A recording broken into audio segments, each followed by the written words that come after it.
Hello, everybody. Hello. How are you all doing? I hope you're doing well. So here's what happened. Before we started, I thought to myself, I need a different sort of head wrap than the hat that I had. But this hat, but like it's got to be for somebody who would be working in the hi everybody, it's welcome to the Academics Hawks Foxhole. It is Foxhole Fridays, and welcome in. We are playing, I'm going to tell you about this in a second.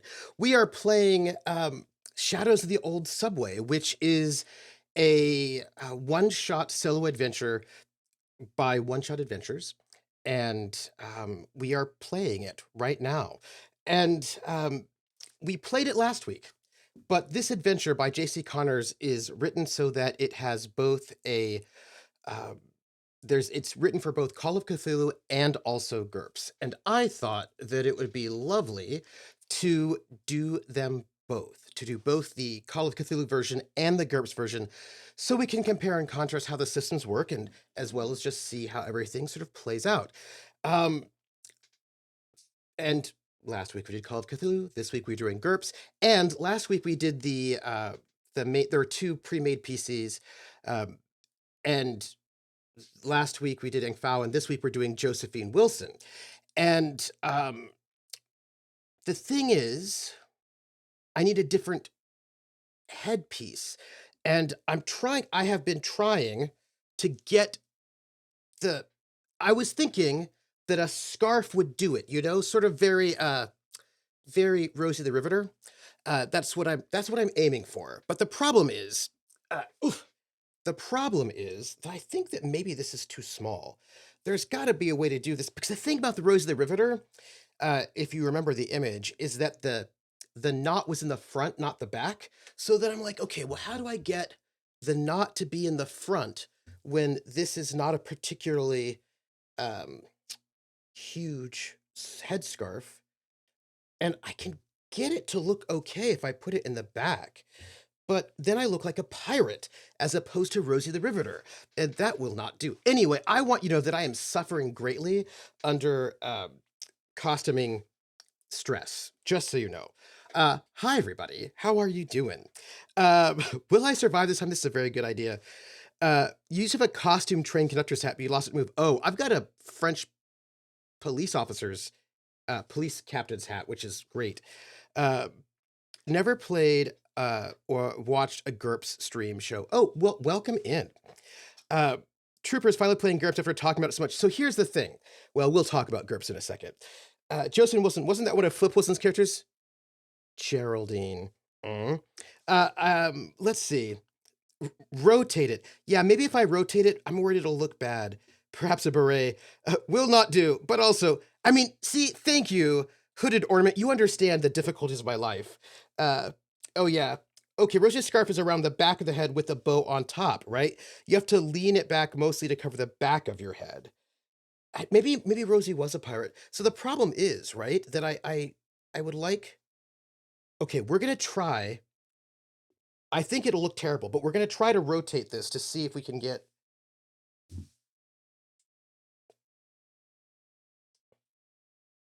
The things I do for art, everybody. Hi, welcome in. I want to thank every single one of you who are here today for our going solo. You know, going.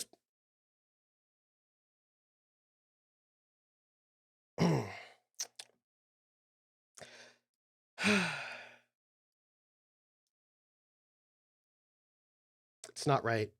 It's not right. Because now I look ridiculous. Okay, now let's see if we can get it. Uh, uh,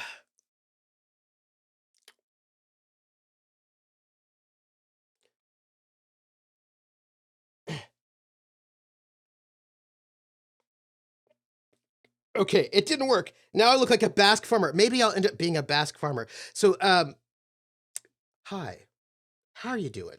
I'm gonna just move my window with Twitch closer so I could maybe at least see what I'm doing, so that I will have a.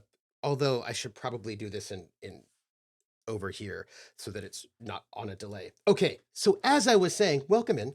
Um, I like to play RPGs every Friday. Sometimes also I'm going to be trying to make this look not ridiculous before we actually start. You know, life is so hard. Anyhow, as I was saying, we are.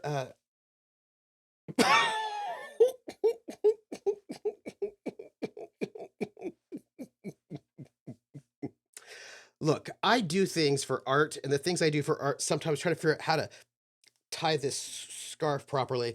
Uh, it also doubles. See, the thing is, this just is not aesthetically pleasing to me. Anyhow, hi, I play RPGs every Friday, and normally I have a full cast of like I basically have like a fall season and a spring season, and in the hiatus between those seasons where I have a long running campaign, which is currently the Gamblers, which is a traveler uh campaign, Pirates of Drinax, because I'm sort of in my 1970s RPGs at the moment. And anyhow, but in the hiatus, I do other things. I might do another sort of group show, or I might do a one-on-one or a solo. And I'd like to do the solo RPGs so that I can uh, uh, save up. Because we have a Patreon, and if you're a Patreon, thank you so much. I could not do this. I could not do this without you all. Um, and we also get tips and bits. And we have a special sponsor tier on their Patreon, which is $200, which will pay for 4 cast members for 1 week. And that is Will and TW. There are only limited slots for that. And you get a special shout out and a once a month, an ad, a radio ad in the break. And our sponsor is Will and TW, who also takes notes in our main shows. And anyhow, let me see. That's all of that. And so thank you for being here and watching. And right now we're in our hiatus, and we were going to do Sandman this week and next week, but could not do it because one of our players had an emergency thing come up. So we get to actually have the opportunity to finish this this project, which is playing this particular adventure, which was written in 2 different systems back to back. First in Call of Cthulhu and second in GURPS, which I'm really excited about. Which means, by the way, in case you want to know, next week is going to be Showdown finally with Laugh Love Lindy, where we try to kill each other. And I'm very excited about that. And then I'll have a week off, and then we'll come back with Crash Jones. So all the support you do is great. Thank you. You can also support us by tweeting out that we're live, letting people know. If you're on the YouTube, like, subscribing, and commenting. You know, all the things you do. And I feel like that is all of the main logistical stuff while I still struggle with this headscarf, which, you know, there's got to be a way to do this where I don't look like a French revolutionary or.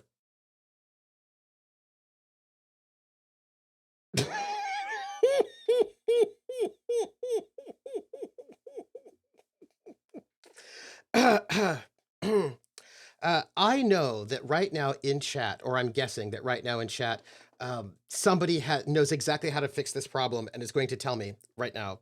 And I'm going to find out. Let's see. I'm going to just read what people have to say. Uh, a large round coin in the front with a rubber band behind it to fake a knot in front. Oh. Ooh, Volpes. That seems like a.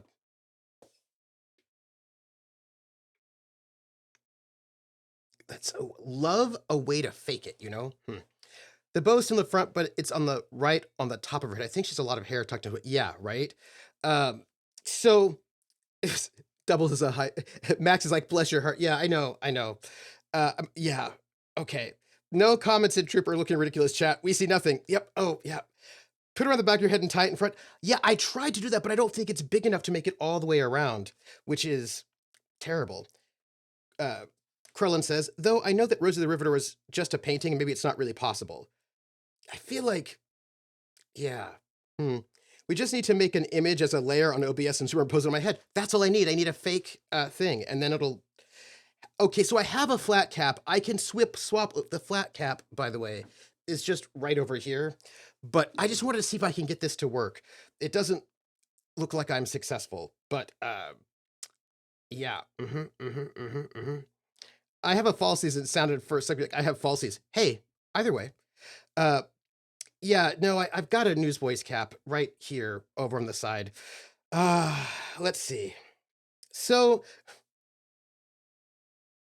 DC Vertigo Sandman.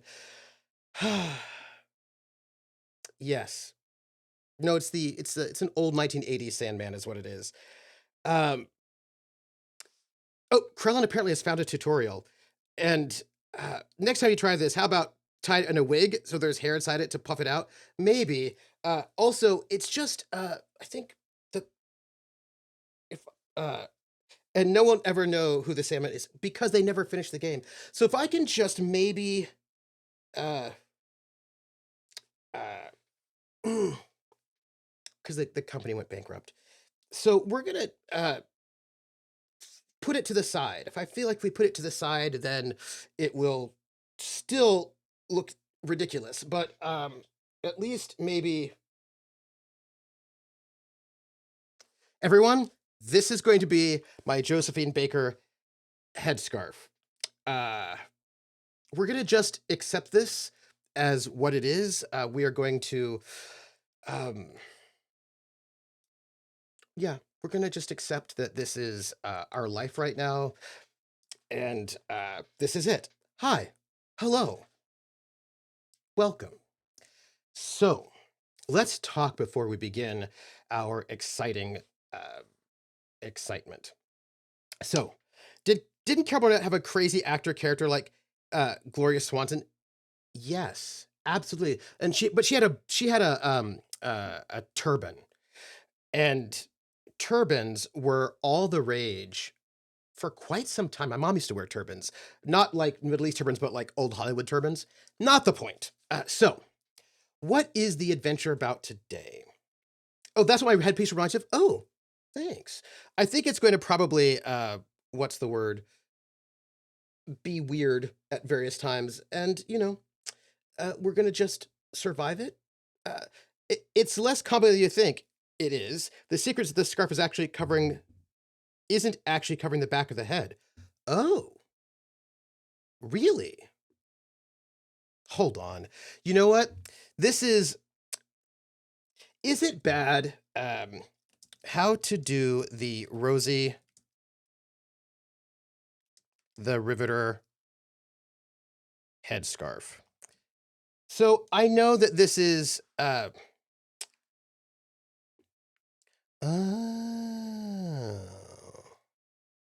Uh-huh. Uh-huh. Uh-huh. Uh-huh. I see. I see. Oh, okay. I'm seeing some things here on the internet, and some of the things I'm seeing on the internet involve uh having more hair than I have. The video I linked is someone doing Rosie, like 40 seconds all it takes to tie the scarf.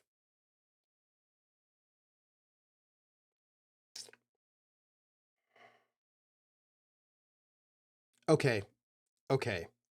Nora Desmond. Yes. You know what? If you'll I see it. I see it. And oh, well that one's actually a little bit more fancy. That's very exciting. Um oh, you know what? I'm seeing somebody where I might be able to make it work. Okay, hold on. We're going to try one last time. Although again, I think that this scarf is probably a little bit too small. But this person, I'm seeing an image like so.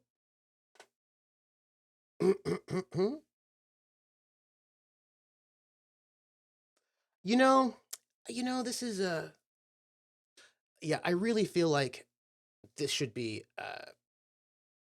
a bigger scarf. Anyhow, I hope you all are doing well. I am. And I know you're thinking if you were doing well, you would not be looking like you're doing right now. But uh, I totally am doing well. So let me tell you, while I'm desperately trying to do this, let me tell you about what I have been doing and about GURPS. So GURPS, if you don't know, uh, GURPS third edition came out in 1988. And like a number of systems, like the first couple of editions, people don't like first edition Vampire, not particularly well used. First and second edition GURPS didn't particularly go anywhere.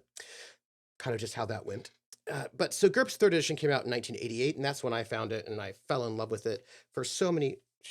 This woman says to do this, and then what do you do? Uh, Hello, verbal hero. How are you? I'm tying this thing so I can look like Rosie the Riveter. So let's see. Okay, so we tie it like that, and oh, right. Okay, so this person uh is has a way longer scarf than I do. So that's sad for my life. But here, we're gonna get like uh and then we just have to tuck. We're gonna make this work. We're gonna tuck this in here. Whoop. And then tuck this side in here. Whoop. I mean it's this is a silk scarf, so it's completely ridiculous. And then we'll just uh tuck this in. Again, I'm looking.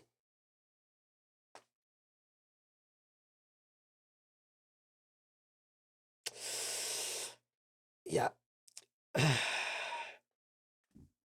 This is the best we've got at the moment for our hair. It's you know, close enough for government work, shall we? All right, so uh let me talk a little bit about the difference between I know. I feel like I'm going for a slightly different look. I'm going for a different look than what I look like, but that's fine. Uh so comes out in 1988. This game, this is some good comedy. You need to work on your patter though. Well, if I were going for comedy, why I oughta, I'd just do it. Anyhow, all right. So, um, GURPS comes out in 1988. It is one of the it's one of the really big generic systems that comes out. Like at this moment in gaming history, you've got Hero, which becomes the Hero system, which comes out of Mutants and Masterminds, Rifts, GURPS. So like basically the end of the 80s becomes with sort of started off by the basic role-playing system from Chaosium. There's a whole interest in generic systems that really flowers at the end of the 80s and into the 90s. And this is a system where people are thinking about how can we make a system that is, in many ways, it is very much a reaction towards the dominance of D&D, but in its own way. Um, there are all those things. What am I looking for right now? I was looking for something to show you. Eh, um, I'll remember. Anyhow. Um, no, there was an earlier Mutants and Masterminds. There was a. I'm sorry, you're right. You're right, Colonel. I'm thinking of Champions. It's Champions. Champions. Um, GURPS by itself isn't very funny till the splats hit. Champions, thank you. So there's like a number of things that people were thinking about, right? At the time, people were frustrated with. They wanted something that they could. I think the main impetus in many ways was being able to do cross-dimensional things or be able to use just one system for both sci-fi and fantasy. All these sort of different desires sort of came into GURPS. And this was unlike D&D, but it was a point buy system. So you didn't have levels or classes. You just had points to buy the things you wanted. It was very much skill based. And of course, when it came out, D&D didn't really have skills. It's much closer to Call of Cthulhu as a system. Um, and it was based when I first saw it. I'm telling you a couple of things. When I first saw it, um, there was something that really struck me as being like that blew my mind away. One, that they had a supplement for the prisoner, which I have, but also that they had advantages and disadvantages that meant something, right? So I remember I would make characters in D&D who were afraid of something, had a phobia, or who were haunted by villains, or who were a noble, or who had like various things. But D&D is not a game that actually has mechanics for those things, right? First edition D&D didn't really have means to talk about society. And then here is GURPS, and I see it, and I was like, wait, in GURPS, I can take a phobia and then I get points, which I can use to buy stuff. Or I could take that I have an enemy, which means I can use those points to buy stuff. Or, and what kind of things can I buy? I can buy that I have social influence, that I have wealth or status. And if I wanted to make a character who was a knight, I could actually make a knight for whom their status would matter in social situations. Oh, and also I can make a non-combat character if I wanted to. And also I could be good at reactions. There are all these things that you could do that, as you know, in 1908 were very impressive to me. Um, and I I loved that.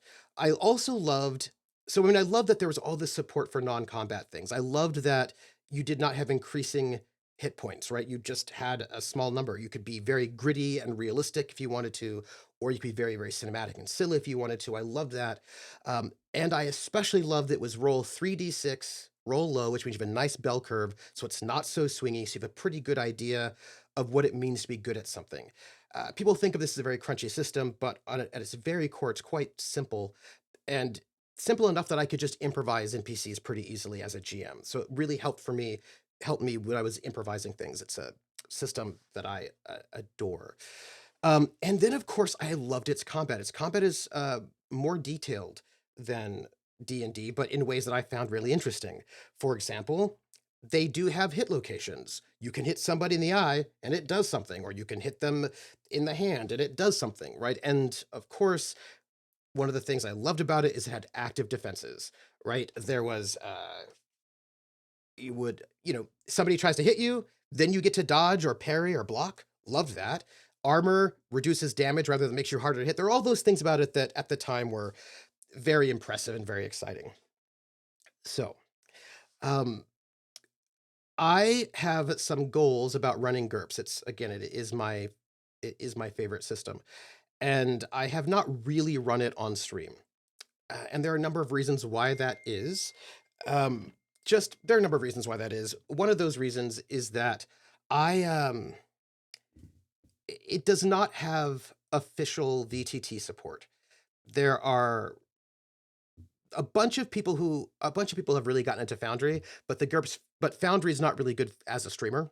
So that's one of those things I could probably do offline or on my own or something like that, but it's not particularly good for streamers for a lot of reasons, especially if you're a streamer who has multiple games. And there is this really impressive character sheet in Roll20, but I don't like it. I mean, I think it's very impressive, super huge, but the thing is that people already think that GURPS is really, really crunchy and way too complicated. And the character sheet is really complicated, but I don't think GURPS is that complicated. I don't think GURPS is nearly as complicated as the character sheet makes it seem, and I just don't want to introduce people to GURPS using that character sheet. It's fine if you already know how to play it, but if you've never seen it before, it seems very threatening as a character sheet. So what I've been doing is the last couple of days, I've been building my own character sheet for GURPS, and I've actually gotten in a really good spot. I really like the way the character sheet looks. I think it's really, really good. I can probably tweak it a little bit, but it has no functionality. So we're not going to be using it. I wanted to get it done by today, but we're not going to be using the character sheet. We're going to be doing it super old school. Just so you know. So since we're going super old school in our character sheet, and by that, what I mean is, let me show you. Let me get right here. Ba-da-ba-ba-ba. Let me pull this up. I need.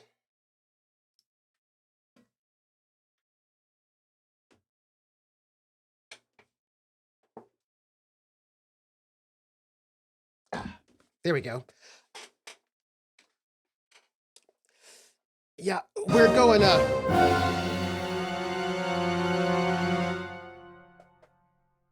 hard copy. We're going hard copy. So hard copy is fine for me by myself, but if I'm going to bring in a whole bunch of people, I'm going to want to have some electronic copies. And I've been working on the character sheet. Hard copies are great until you lose your character sheet and then it's all lost. You know what I mean? My second system ever after D&D 5e was Exalted Third, and it didn't scare me off. But you know how people can be. So I have made a copy of the character sheet in the adventure, and we're using the second character, Josephine Wilson. And this is her. Yeah. Let's let me get us mm, mm, mm, mm. Let's make sure we get this. Let's make this about the right size, shall we? Uh, good enough for government work. There we go. And I don't lose my character sheets. I have a player kit, a satchel with everything I need. So here's our character sheet. And I'm going to just give you a quick run through about this. GURPS has, and by the way, I am that character sheet that I started. You might think, why would you go and make a whole character sheet for a one shot? I understand why you would say that, but because I'm going to be running a community gladiatorial arena, and where community members can come in, we'll have like a big arena, just like a tournament using GURPS combat. And so I actually do want a better character sheet, and I will finish that character sheet. But for now, we will use this. Let me show you what there is to see. GURPS, 4 stats: strength, dexterity, IQ, and health. Those are your main 4. Everything starts at 10 as a basis, because that's your average, and then you can buy up or down. And then you derive a bunch of statistics from that. Not that bad. And then you have advantages and disadvantages. This character has a strength of 11, so she's a little bit stronger than average. She's got a dex of 12 and an IQ of 12. Dex and IQ are very expensive, which is pretty good. That's about, it's higher than average, and a health of 11, which is pretty. Your old salesman's case. Oh, that's pretty good. Um, your strength tells you how many hit points you have. Your health tells you how many fatigue points you have, and your uh, will and perception are based off of your IQ. But she spent a few extra points to increase her will up. Your move is based on your dex and your health together, and that's how many yards you can go in a second. Uh, Trooper just wants people to kill Saul. Oh, I won't be doing any of the killing. All of y'all will be killing each other. I'm just gonna be there as a facilitator. I'm innocent. See you later, Krellin. So this person has got fit as an advantage, which gives her a +1 to all of her health rolls. I suppose the one thing you need to know is strength, how many are hit points, health, whether or not you die or fall unconscious, right? So if you hit 0 strength, then you need to start rolling 0 hit points. You need to start rolling against your health to find out if you fall unconscious or die, right? So that's or if you get exhausted, running, jumping, all that kind of good stuff. So she's fit, so she gets a +1 to all of her health rolls. And then in terms of disadvantages, she's got the Code of Honor Professional. She is curious, does not say what level. She's got impulsiveness, and she's got a sense of duty to other subway workers. Okay. Um, just about as innocent as the people that arrange the gladiator matches. Hmm. Yes, perhaps exactly that innocent. Yes. Hmm. Um, I want to see your salesman case. I want to see what that's like. So I suppose we should look this up. That's Subway Shadows. Since we're here, I'm going to just pull up one of my PDFs that will be important for me later, I think, just in case I need to know it, because I did have it. Ba-da-da-da-da. Core.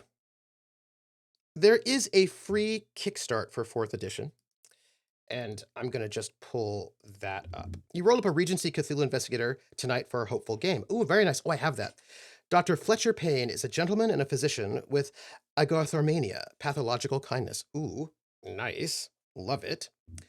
So, so that we know what we're talking about, Code of Honor Professional, most of these disadvantages, all of these actually are sort of, none of these are physical disadvantages, which could be, but they constrain how you behave. These are RP things.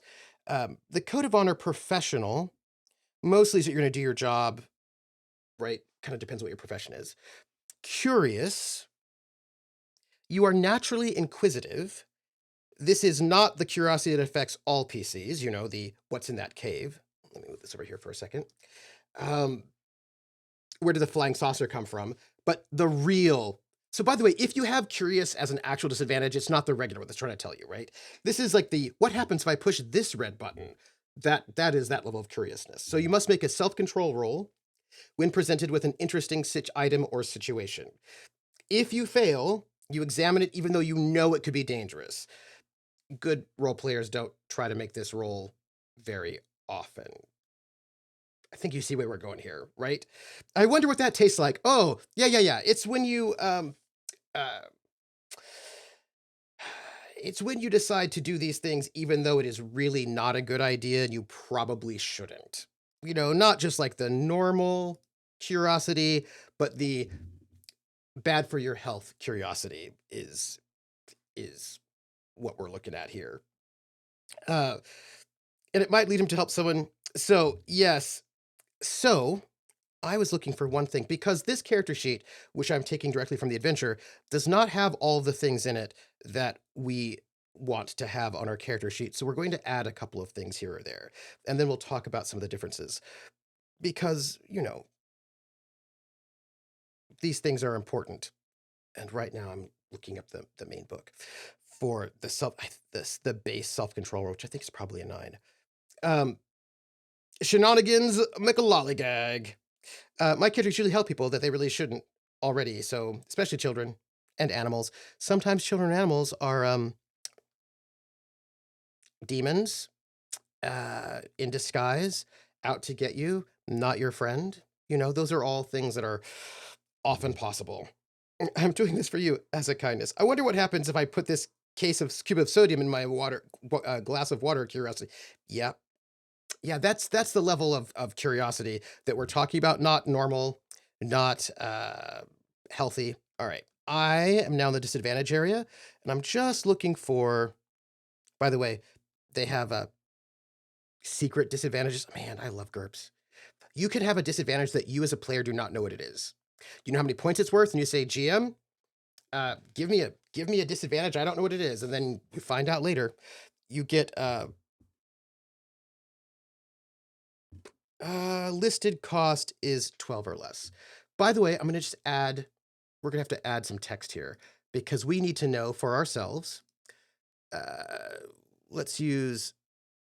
Oh, shadows into light is probably what we're gonna go with, and let's go with like a 32, and then let's just write 12 or less because that is our.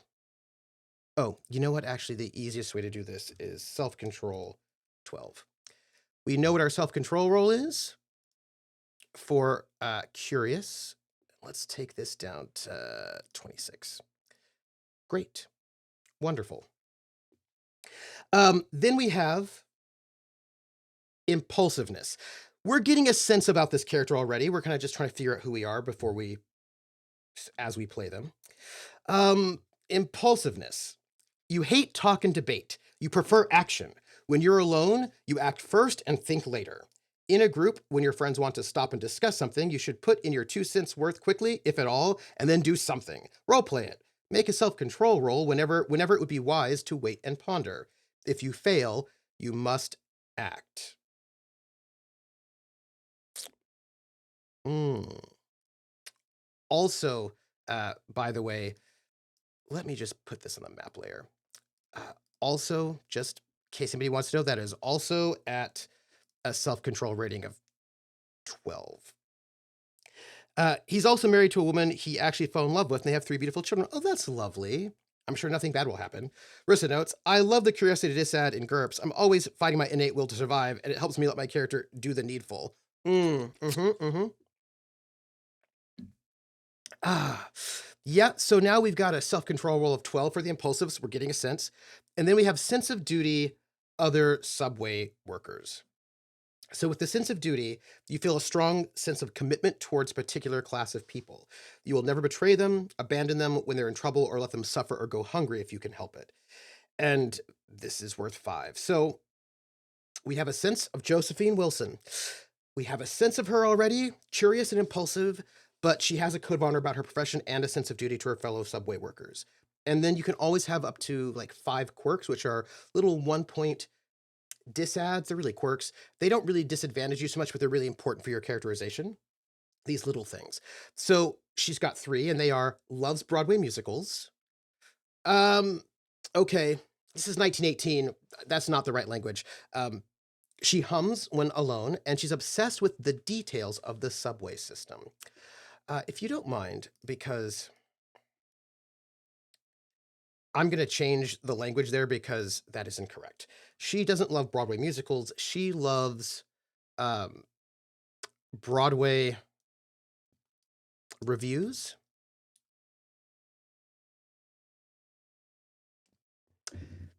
Because it's 1918, the Broadway musical as we know it has not even been invented yet. We're still, I'm just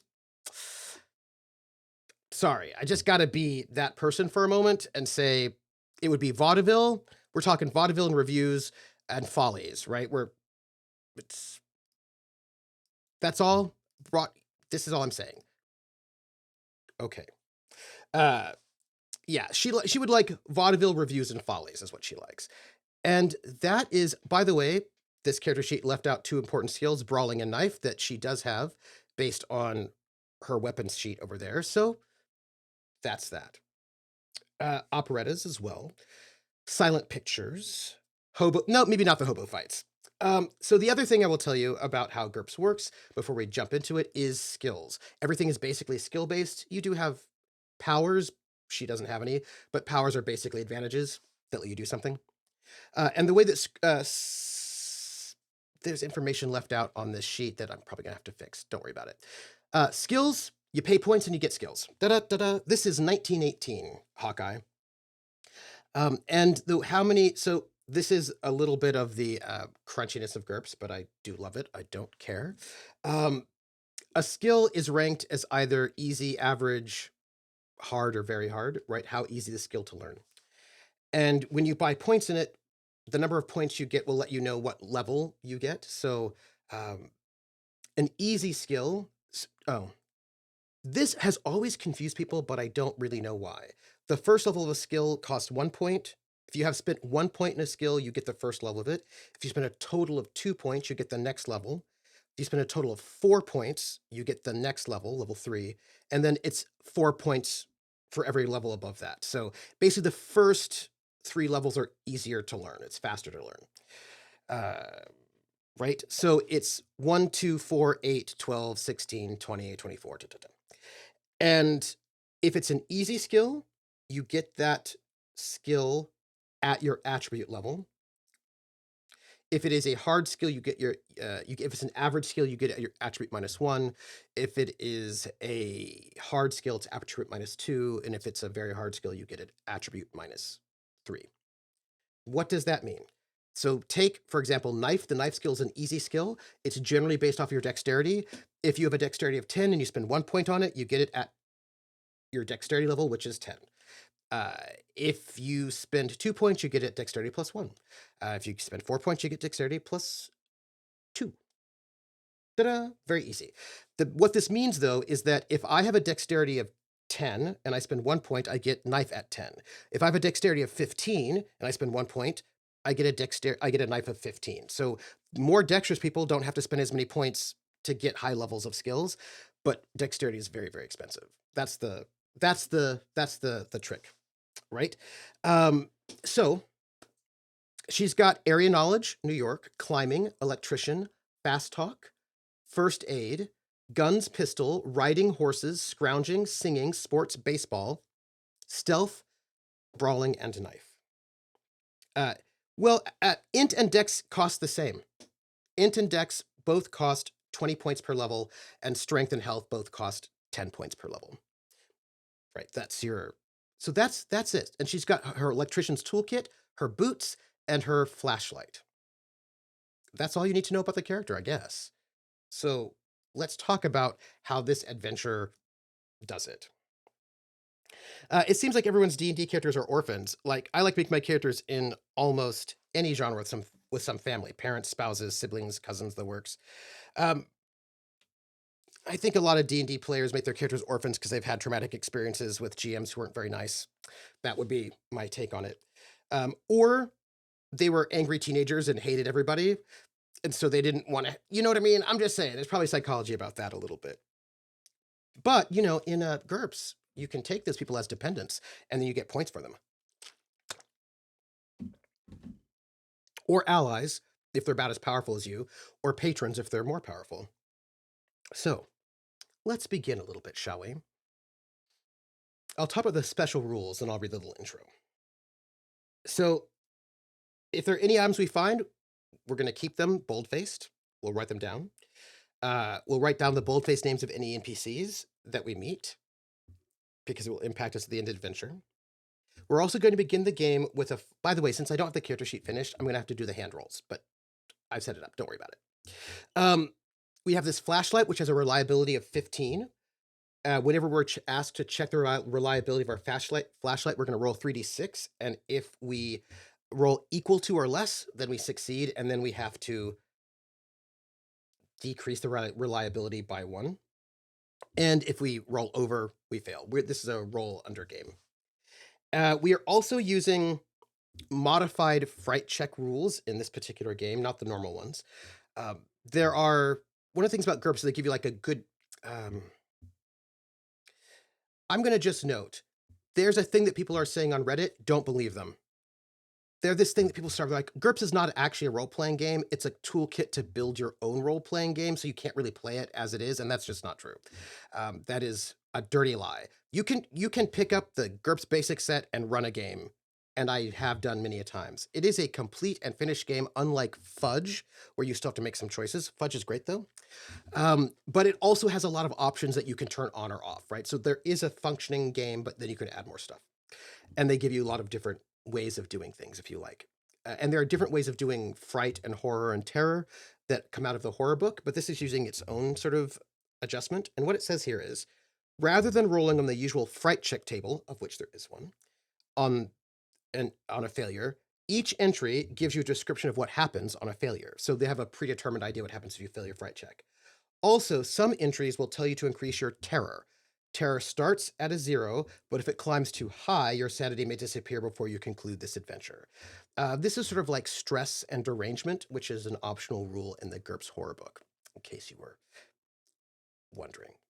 So, I believe that is all we're going to need to set ourselves up before we begin and find out if perhaps Josephine might be able to succeed where our previous hero did not succeed, but actually died miserably in a terrible, awful, awful way. So, I mean, let's just, let's find out.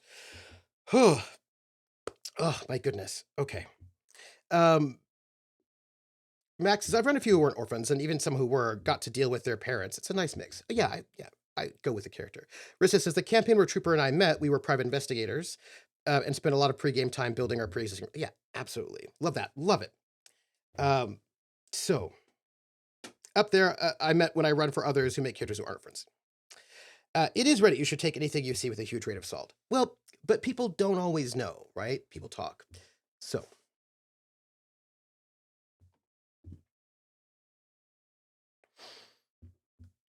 In 1918, the expansion of the New York City subway was still well underway.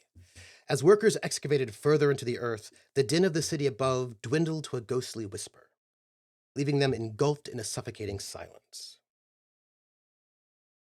punctuated only by the eerie echoes of their own tools against the ancient bedrock. The labyrinthine tunnels, dimly lit by flickering lanterns, created an oppressive sense of isolation. Workers often spoke in hushed tones of feeling watched by unseen eyes, a sensation that the cold, stony walls were closing in around them. In this claustrophobic gloom, each man was a solitary figure, grappling not only with the physical challenges of their labor, but also with the creeping dread that they were not alone in the darkness. Underneath the city. You are a junior engineer for the Interborough Rapid Transit Company, the esteemed company that led the creation of the New York subway. While the system opened in 1904, A decade later, the company is still busy excavating new tunnels and expanding the subway outward.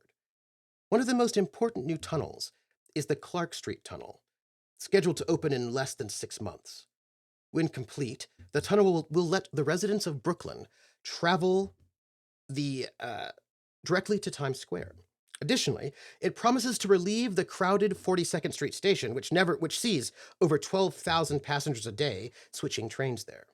However, work is progressing slowly, and the project is shrouded in unsettling incidents. Just last month, 3 workers disappeared off the job without a trace. The foreman swore he saw the men eating lunch together, but seconds later, they were gone.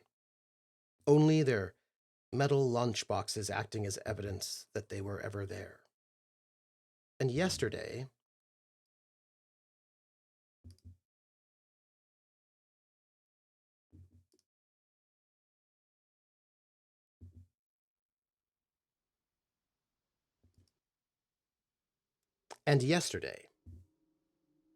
an unexplained electrical fire caused the entire crew to evacuate. One of the workers who saw the fire break out went blind, his eyes as white as a river stone. My boss halted work and called for a full inspection from the IRT engineering department.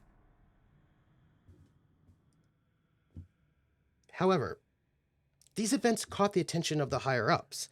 Last night, Acting Commissioner Whitney called my boss screaming, insisting that the Clark Street Tunnel would not miss its April opening, and that work could not stop for the planned inspection.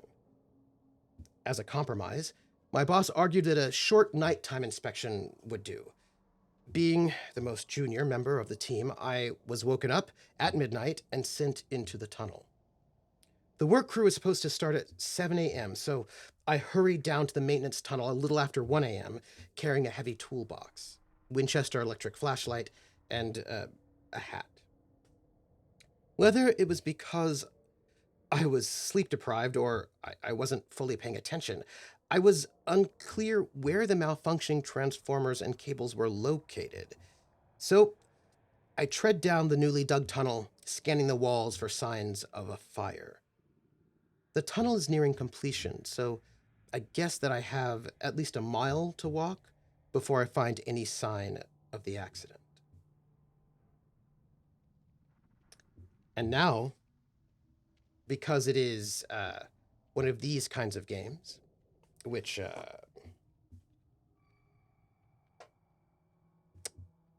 oh, I know what it is. Hold on. There we go. Right, it's one of these sorts of solo adventures where you follow the numbers, sort of like a choose your own adventure. And we're going to start with number 1. By the way, I'm writing this all down so we know in case we get lost. Number 1. 10 minutes into my exploration, I'm startled to discover something amiss. The route. Oh, hold on. This is my creepy sound, but I also have creepy sewers. We're going to be using our sewer sound as well.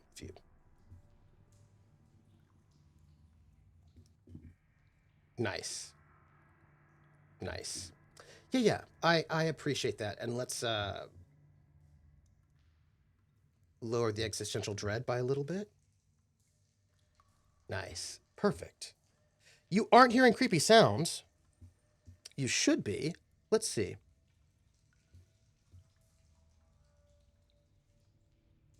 Oh, I think it's because the volume is low.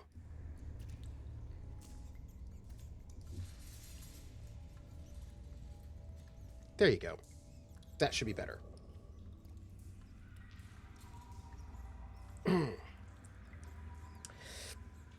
The route that I'm following to get to the electrical wiring so I can see what's wrong with it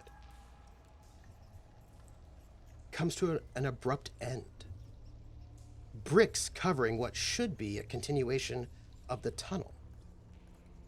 Impossible. Impossible, I think. I check my tunnel map and confirm This tunnel should continue at least another 1,000 yards, but it doesn't. Shining my flashlight at the mysterious wall, I am surprised to see that the bricks are old and worn and erected in a bizarre pattern that seems to defy the expected craftsmanship of any bricklayer's union. Several discolored and yellowish bricks protrude unusually outward from the wall. I also spot a small, broken, crumbled area in the upper part of the wall, just out of reach. Shining my flashlight upward, a small opening just big enough for a person to crawl through seems to continue in the right direction. I'm going to climb up the wall to explore the higher, tighter tunnel. And by the way, because we didn't do that last time, so we're doing that this time. And because we probably should do what we did last time, because it is only right, we are going to... I'm going to call this our map. We're going to map this because I feel like that's only proper. And let's make this 0.1. Nope. 0.1. More or less, it's fine. Shall we? Here we are, everybody. Let's map this, since that's what we did last time. We've got this. We go here. Let's get our text, and let's have this text be blue, and let's call this strange wall. Although I don't think it needs to be that big. But let's take it down to like a 40. There we go. We're going to climb through this strange... Look, my character is impulsive and full of action, so I think we're totally going to go, rather than sit around like investigate bricks, we're going to go and just climb through. 53.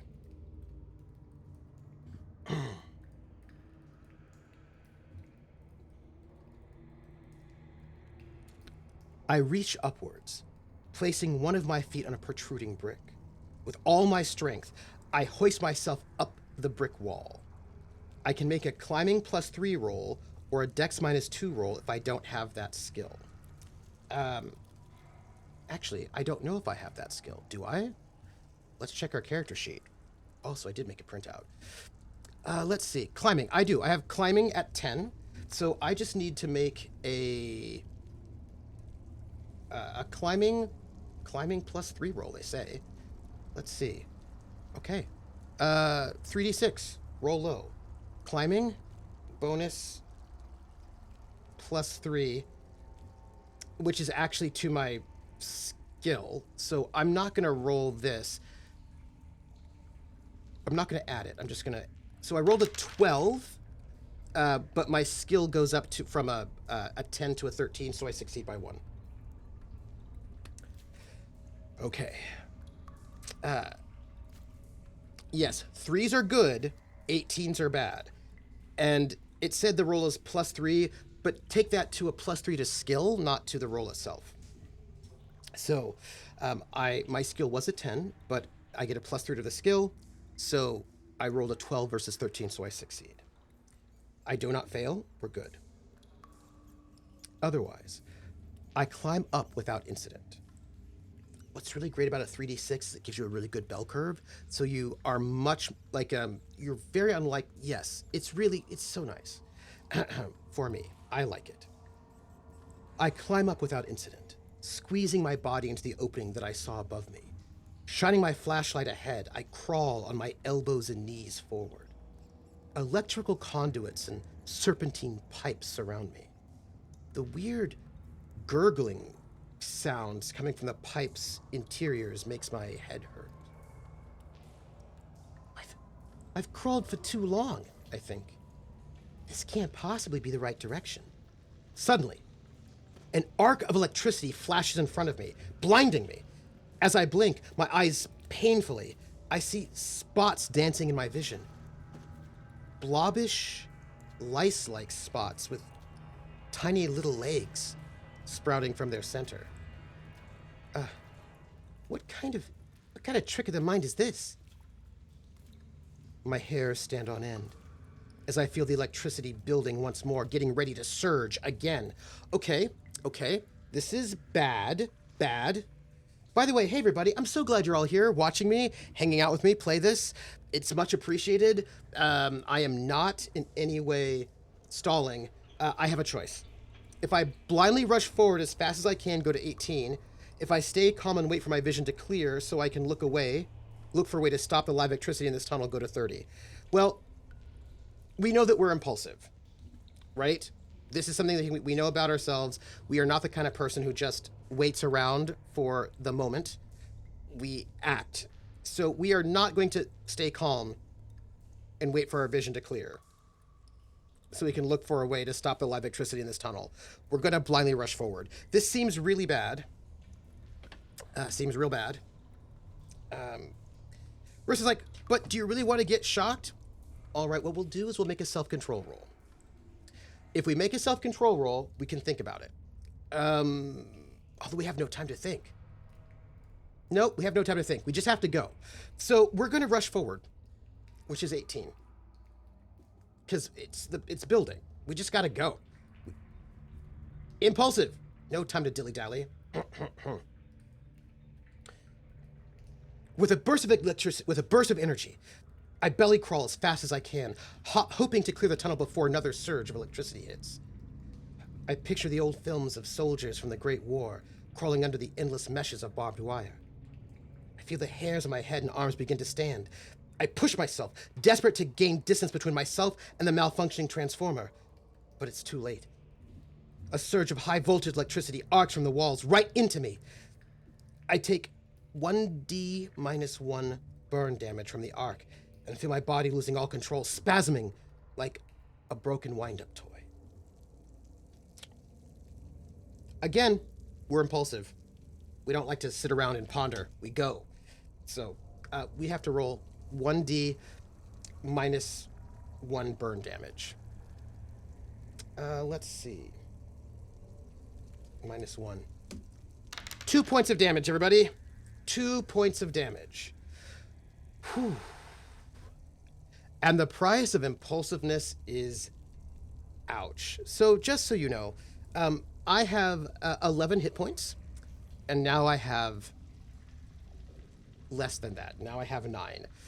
Some things to think about when it comes to GURPS. GURPS is not like D&D or some other games in that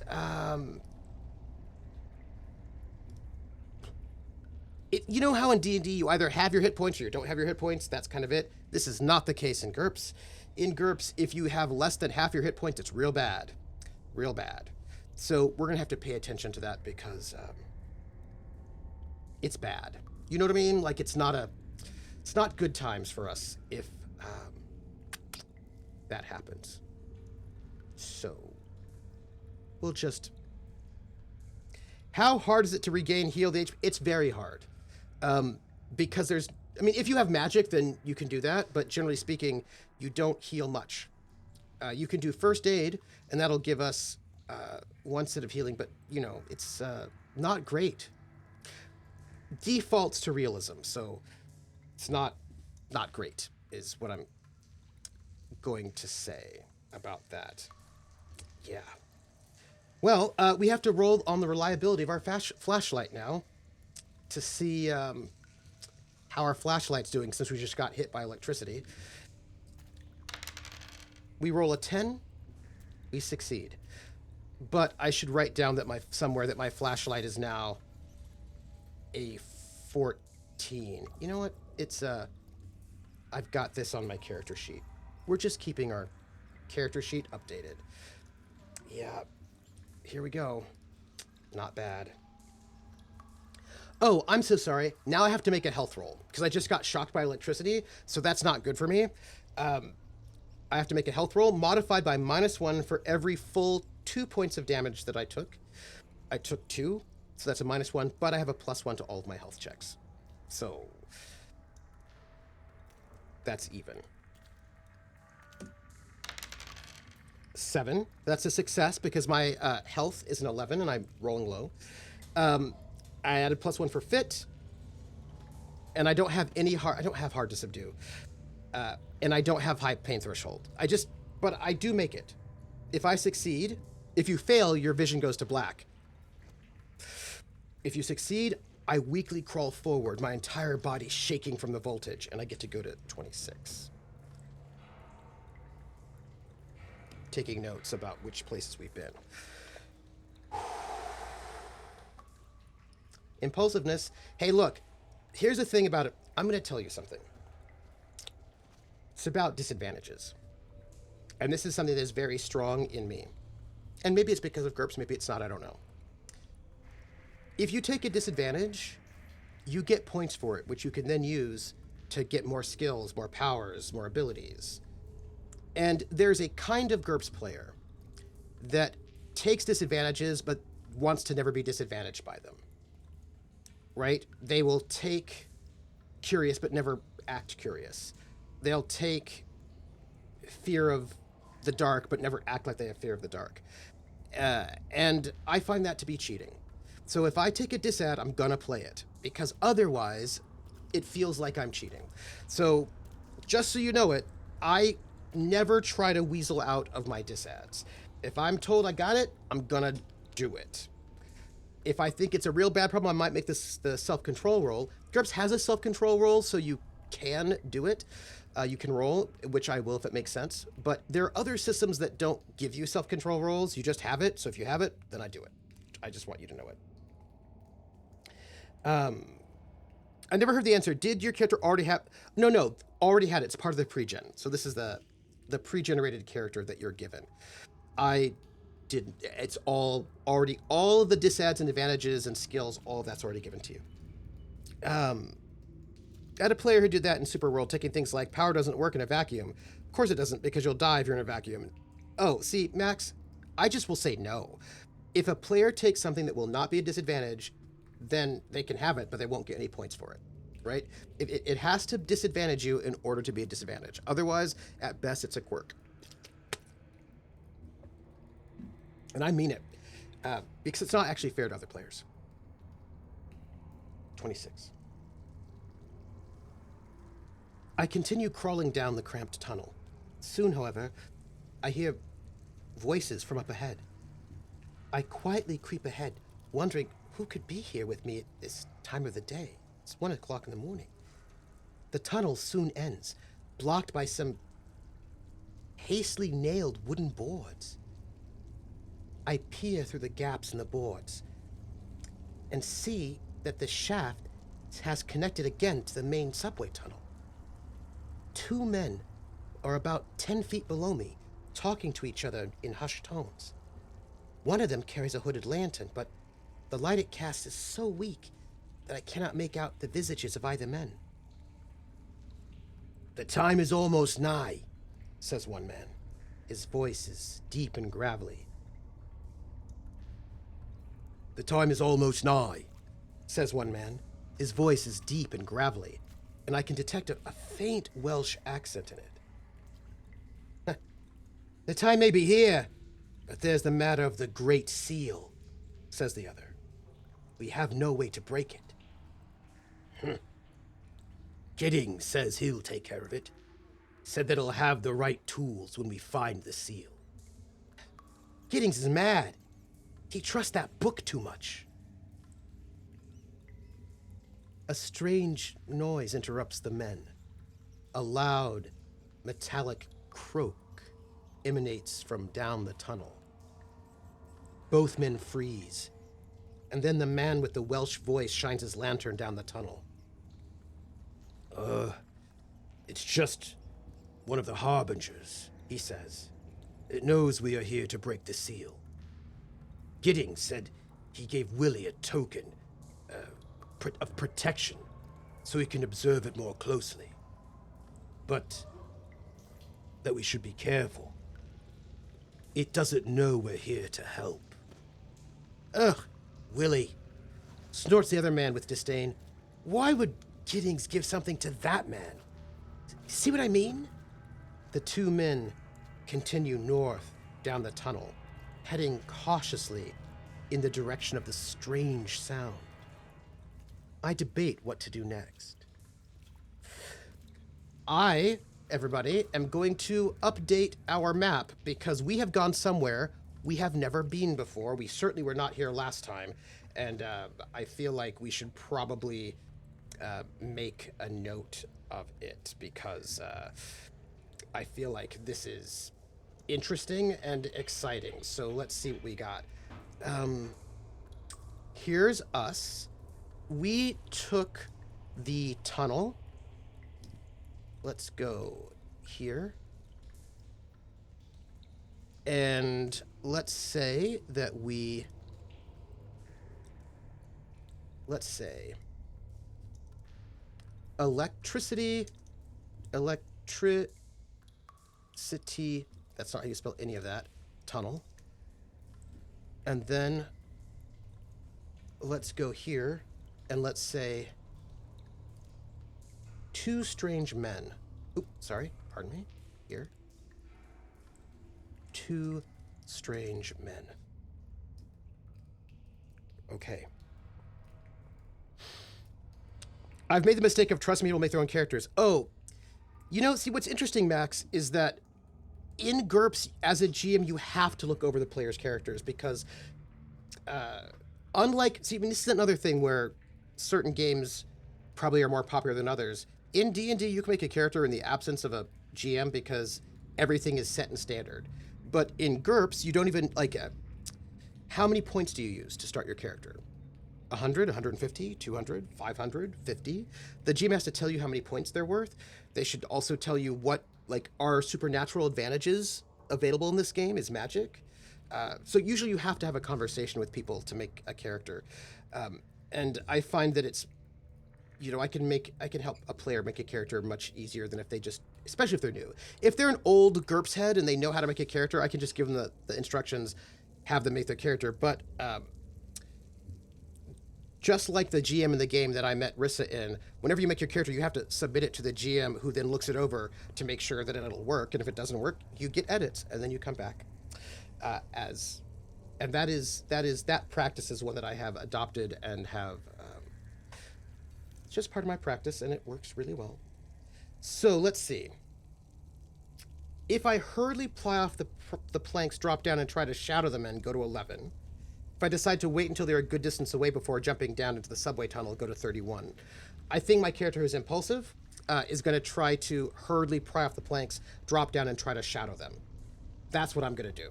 Because impulsive. We're going to go to 11. Is that a good idea? I don't know. But it's what we're going to do because impulsive. You pry off the two boards and squeeze between them as quietly as I can. Because these guys are talking pretty weird and they clearly do not work here, right? So, weird. I drop down and then walk silently after the two men. I hope that their conversation will distract them. Make a stealth roll. Or at +2. Or. So here's the thing about GURPS, which is pretty awesome. I enjoy it very much, and that is almost anything, any skill in GURPS you can try at a default. So all of these skills, there is a default. There are like a handful of skills with no default, like brain surgery. If you can't just try brain surgery, that's just bad. But many skills, if you don't actually have the skill, you can still try it default, and it usually defaults off of your IQ, your dex, or whatever the default will be. So if you have a very high IQ or very high dex, you're going to be better at things you're not trained in than if you are not particularly dexterous or smart.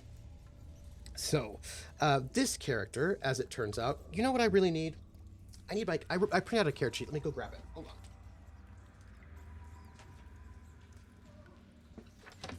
I'm back. It was just right over there. This way I don't have to keep swapping pages on Roll20.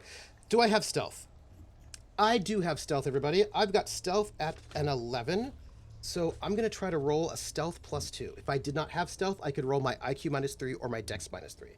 But I have stealth, which is good. I'm a kind of stealthy person. Okay. Let's Let's see. 3d6. I want to get a 13 or less. 12.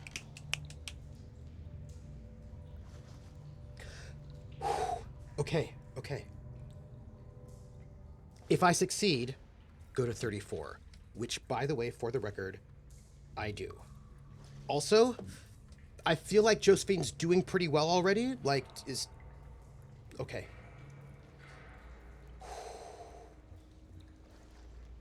Okay. Rissa says, you have to go back and forth to make sure that your points all work out at the very least, and that you and the DM agree on what you've chosen as for advantages and disadvantages. Yeah. Because some things, because GURPS gives you the entire toolkit, and not everything's... People say, oh, there are way too many skills. Like, GURPS has like 800 skills, which it doesn't, but it does have a lot of skills. But not all skills are relevant to every campaign. Like, if we're running here in the 1918, it would not really be appropriate for me to take the laser gun skill, right? So there's just a bunch of skills I do not need. So it's a lot more, it's not as unwieldy as it looks, because a lot of things are not relevant. So that's why you want to have a conversation with your GM. Or computers, yeah. So I'm going to 34. I easily shadow the two men. Their loud voices echo through the subway, making it simple for me to stay in the shadows behind them while hearing their entire conversation. By the way, in case you want to know, why am I following them and not just, I don't know, saying hello? Because there have been weird, mysterious fires. People talk about being watched, but like, people are a little bit freaked out, the workers. And since I'm a little bit freaked out in the workers, I'm thinking, what if the things that's been going on has been sabotage? Like, what if, you know, these people are saboteurs? Maybe they're from like a rival company or something, so I'd better stay low and follow them, just in case. Is there a specific skill for brain surgery? There is. Also, just, there is... It might be a specialization, yeah. So one of the things about GURPS, which makes people freak out a little bit, I suppose, if you're that kind of a way, is that GURPS is a more granular system than some other systems. So, for example, in Fate, there are 2 fighting skills. Shooting and fighting. Those are the only 2 skills. Everything falls under one of those 2 skills. There are some skills that are a little bit less granular, a little bit more granular, like they might have shooting, swords, like guns, swords, heavy weapons, right? GURPS is way more granular than that. It has got knife, which is different from broadsword, which is different from two-handed sword, which and it's got pistol, rifle, submachine gun. All these are separate skills. Now, they do default to each other. So if you're very good at rifle, then you're going to be pretty decent at pistol as well. So they do relate. But that does allow, for example, for characters to be very different from each other, even though, like, if I'm really good at pistols and you're really good at rifles, we're different characters, right? So it allows for kind of a specificity, and you can specialize even further. Hello, Ask Scarlet Rose. I'm following creepy dudes in the tunnels of the subway. Oh, you know what? I should maybe note this down while we're here. And then we'll just say...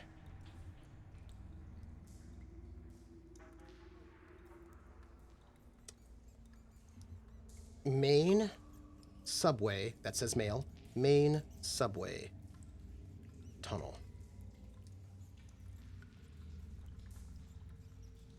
Okay.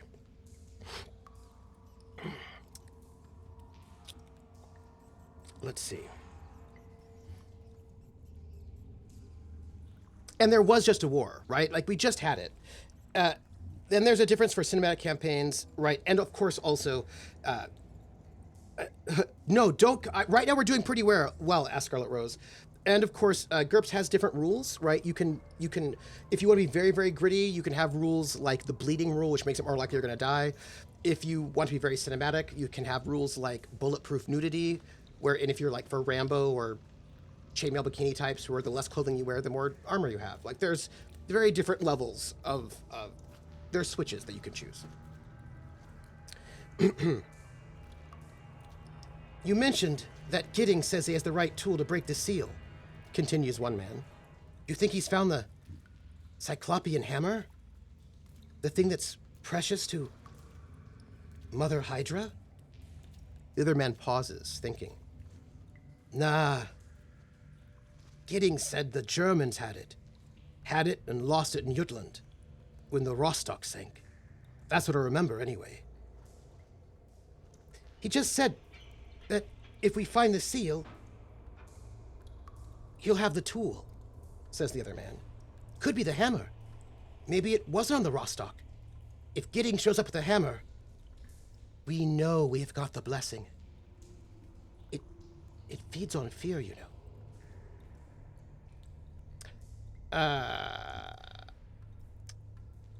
This seems bad.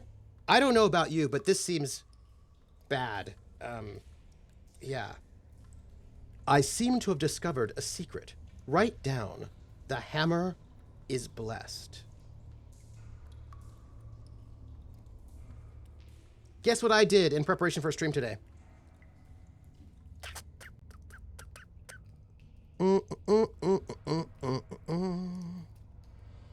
The hammer is blessed. 1, 2, 3, 4, 5.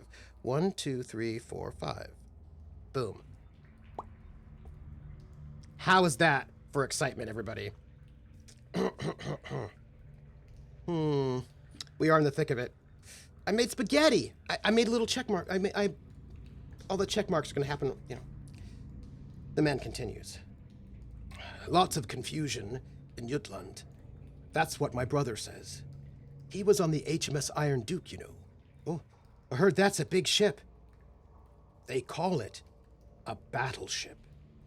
The men's conversation soon turns to talk about the Great War. But within a few minutes they stop, staring at an empty section of wall. There's the mark, right where Algernon said it would be, says one man, pointing to an unusual symbol on the wall.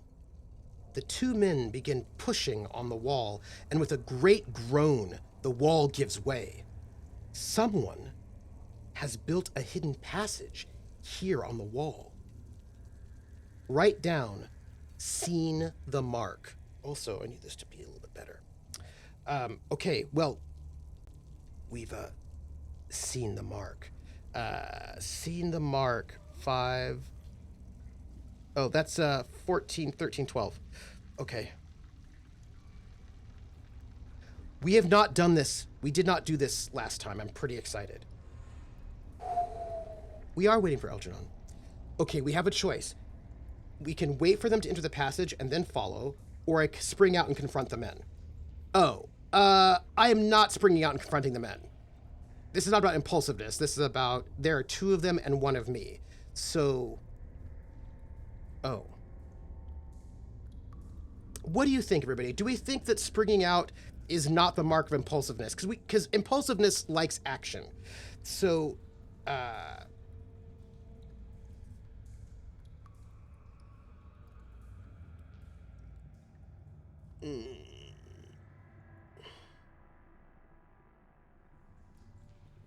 See, the thing is, curious could go either way. A curious person could confront them and to find out who they are, or a curious person could follow them. But if you jump out, then we could question them and find out stuff. We could say, who are you? Right? So you could go either way. I feel like curious could go either way, and I feel like impulsive, I feel like we've been pretty impulsive.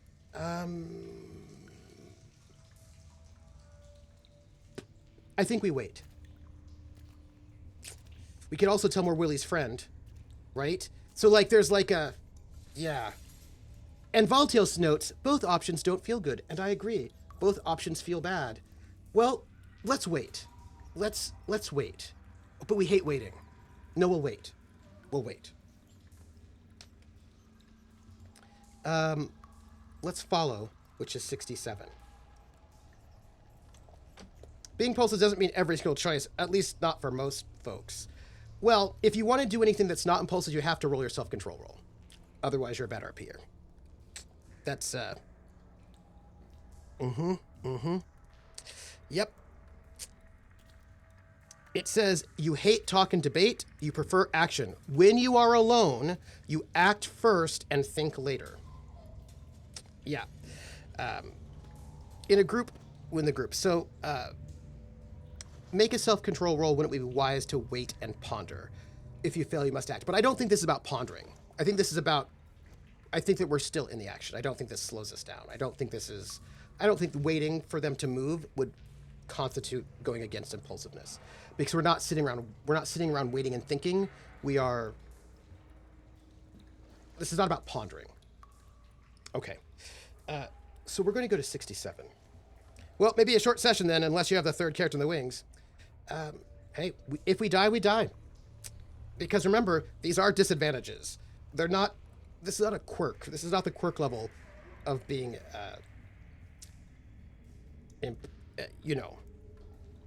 we're impulsive. All right, 67. Right? Here's the thing. If I wanted to be careful, I would not have taken that disad, although I didn't take it. It was given to me. Okay. But impulsiveness is about not overthinking, and I think that you can still follow them while still being impulsive.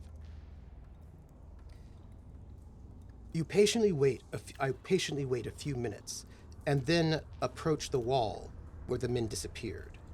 Sure enough, there's a strange mark on the wall. See, this is what I was afraid of. What I was afraid of, I have not finished reading this text, but what I was afraid of is that if I waited, the secret passage would close and I wouldn't be able to follow them. This was my concern. My concern was that I should jump out so I could confront them so I could get through the tunnel, but we'll see what happens. Sure enough, there's a strange mark on the wall, a sort of maw spouting worm-like appendages. It's crudely painted on the wall in red paint. Like the two men have just done, I push on the wall. I hear a few satisfying clicks, and the door grinds inward. Shining a flashlight down this corridor, I'm surprised to see that it is perfectly tiled, using the same tiles that workers might use in a subway station.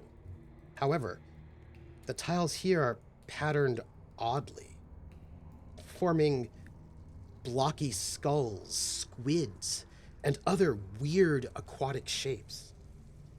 Curious as to where this tunnel leads, I proceed.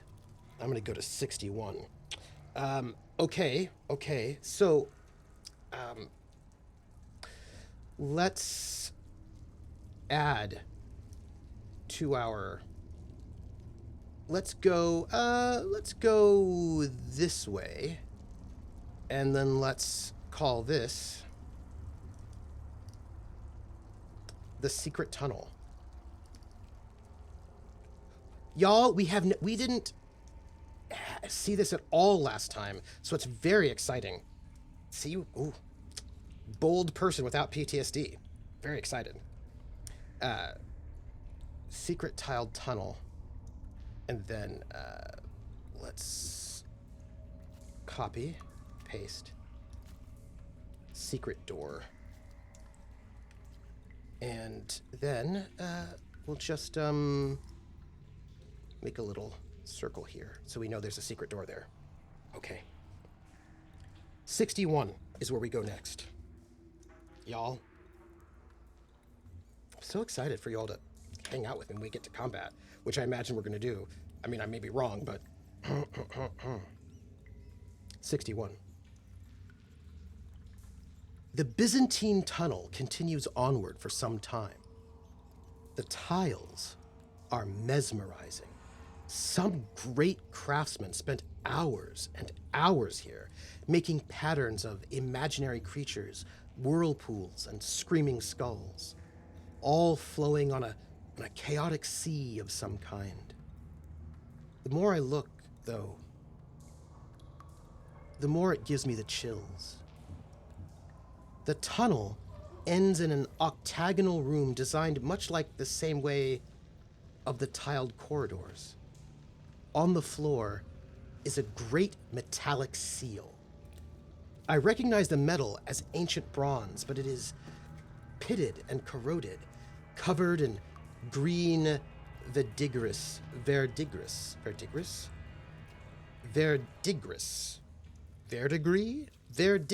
How is that word pronounced? I have never seen this word. I've never heard this word pronounced before. Hello, how do we pronounce this, everybody? Somebody give me, verdigris. Verdigris, thank you. Covered in green verdigris that seems to glow long after I tilt my flashlight's beam away from it. It is intricately engraved with arcane, eldritch symbols and is the sole bulwark against a relentless tide of otherworldly destruction. What is the history of this thing? Also, how did I get this far? Like, this is, this seems very abrupt, doesn't it? I mean, I don't know about you. Opposite me is a metal door. Beyond the door, I hear the droning of a man's voice. I know where I am, everybody. It vaguely reminds me of old Father Deary's overly long Sunday sermons, but it is not lecturing about any faith that I know. O Hydra, ineffable and abysmal, hear my fervent plea. Let this earth be enveloped in the gray formless ooze. Let us be a supplicant adrift in your boundless sea of torment. May we be submerged in your eternal undulating embrace, lost amidst the ceaseless tides of cosmic despair. Let us bob eternally, a mere speck in the vast, unending expanse of your unfathomable, nightmarish dominion. What kind of entreaty is this? A gong sounds, and the man repeats the prayer. After the third repetition, I hear voices heading in my direction.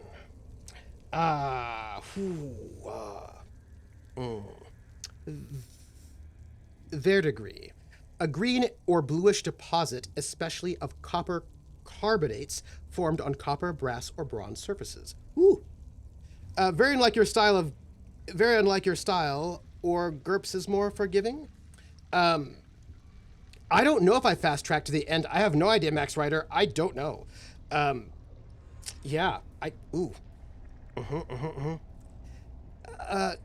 Is GURPS more forgiving? GURPS' reputation is that it's way more deadly than anything you've ever known. Many people will tell you that GURPS is super, super deadly, and that if you play it, you're gonna die. That is its reputation. I actually don't think that's true. I think it depends. Its reputation is that it's very deadly and unforgiving. And I think because it's a 3d6 with a bell curve, you pretty much know your odds pretty well. It's a lot more consistent. The rolls are consistent, not so swingy, which is a bit more forgiving. And it's true that you don't get buckets of hit points. My character has only 11 hit points and now down to 9. But you don't die when you hit 0 hit points. When you hit 0 hit points, you have to start rolling to see if you fall unconscious. You're only going to have to worry about death when you hit at negative your health. So in my case, at negative 11 hit points, then I have to make a death check, which if I succeed, I don't die. You're only guaranteed to die when you hit negative 5 times your health. So in my case, negative 55. I'm going to have to roll every time I hit a multiplier of my health. So at negative 11, negative 22, negative 33, negative 44, negative 55, that's a death check each time. But if I keep making that death check, I don't die until negative 55, which is a lot more hit points than you think. That said, bullets do a lot of damage. You know what I mean? Like, just, bullets do a lot of, like, I would not want to get hit by an M16, like, a couple of times. That's going to take me down to, it's going to do a lot of damage, and then it's going to be bad for me. Also, you have active defenses in GURPS, which you don't have in D&D. So somebody might come at you for a big hit, but you might be able to dodge it and be okay. And it's not an opposed roll. The new 7th edition of Call of Cthulhu is an opposed roll, so you have to beat them better.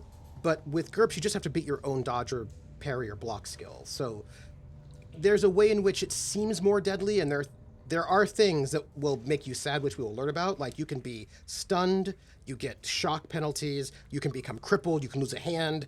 There are a lot of things that can happen, which might make it seem more deadly, but there's a way in which I actually think that its reputation of being very deadly is a bit overstated.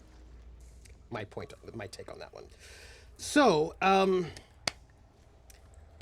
if I enter the room and try to surprise them right down side room, that seems bad. If I wait here and try to ambush them as they enter this chamber, go to 55. Ooh.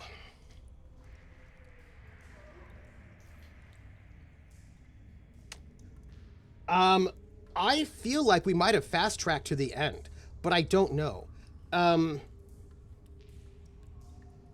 What do I do here? So there are voices out there. I can either try to surprise them, and then I write down side room, or I try to wait here and ambush them.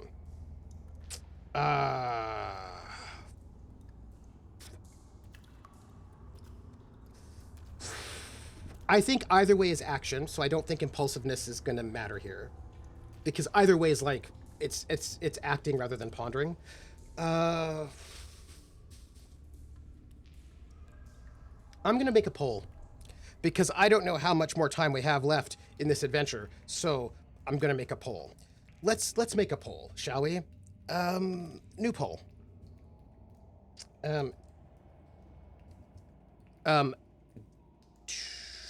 Surprise them? Let's see. Surprise or ambush? I'm going to ask because I don't know the answer to this question, and I feel like you will help me. Surprise them now, or ambush, wait for an ambush. By the way, in case poll has started, just so you know, Josephine Wilson will deciding if she wants to charge them, to surprise them, or wants to. By the way, if we enter the room to surprise them, we get to write down side room.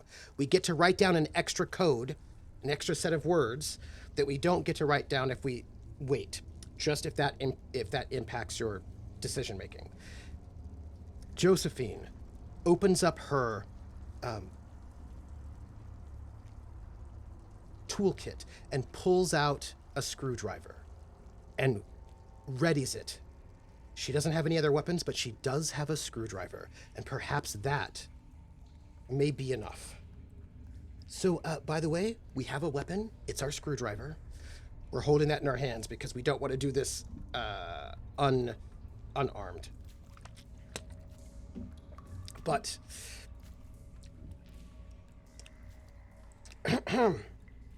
dearest chat, please let me know if we are going to be jumping out to confront them, to surprise them, get the drop on them, or that we wait for them to come into this room and then ambush them. One way or the other, we decide. It's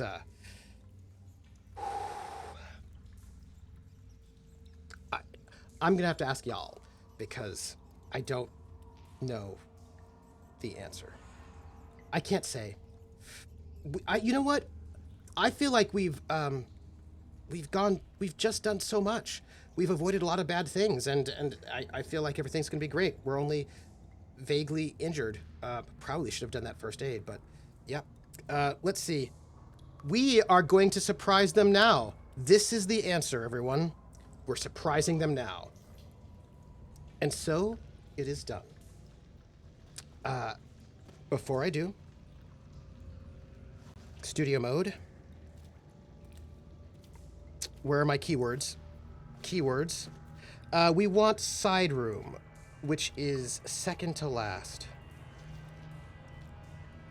Surprise! Here comes the cake. Okay, my friends, we've got a weapon in our hand, and we're gonna surprise them. I don't know what this means, but we're going to 50.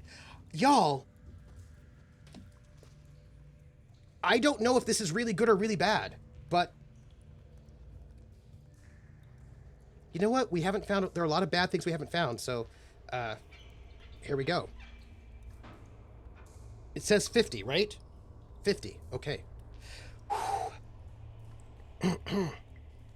Creeping forward, I see that I have reached the end of the tunnel.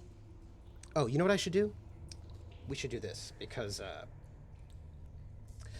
let's take this. Let's write down here, side room. And then let's also write down over here, end of the tunnel.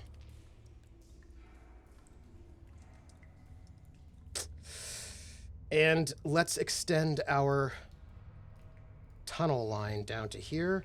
Let's make a little circle. Okay. Creeping forward, I see that I've reached the end of the tunnel. Though where I expected to see a room filled with digging equipment, crates of supplies, and workers' belongings, I find only a large, empty chamber.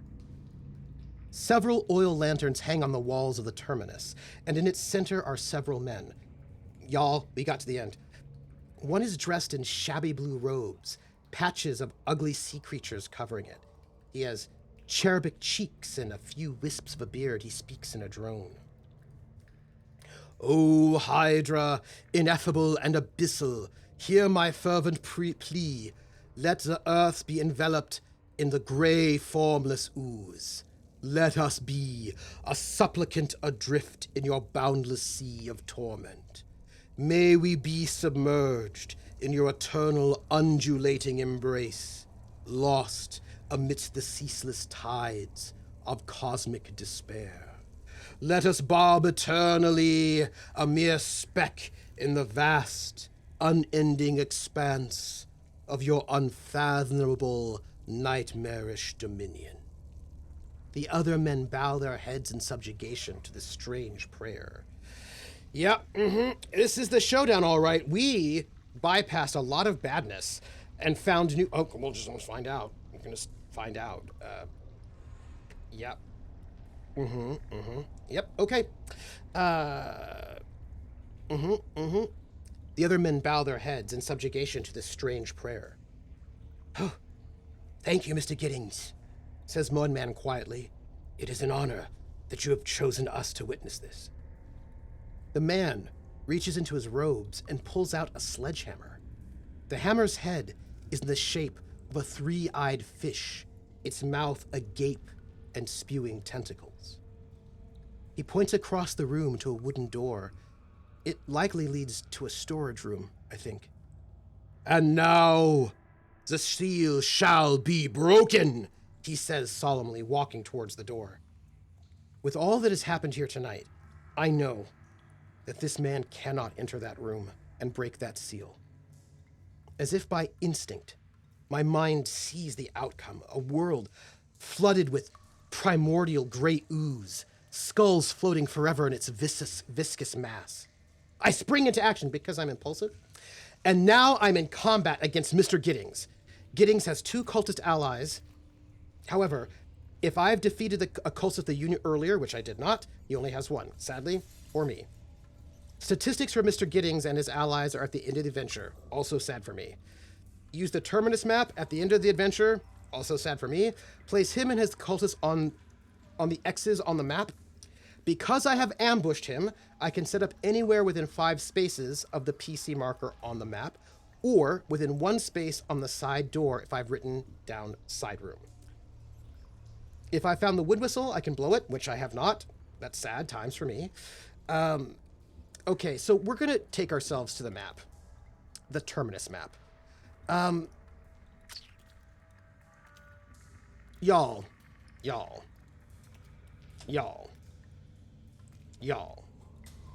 We're going to go into some GURPS combat. So what's going to happen right about now.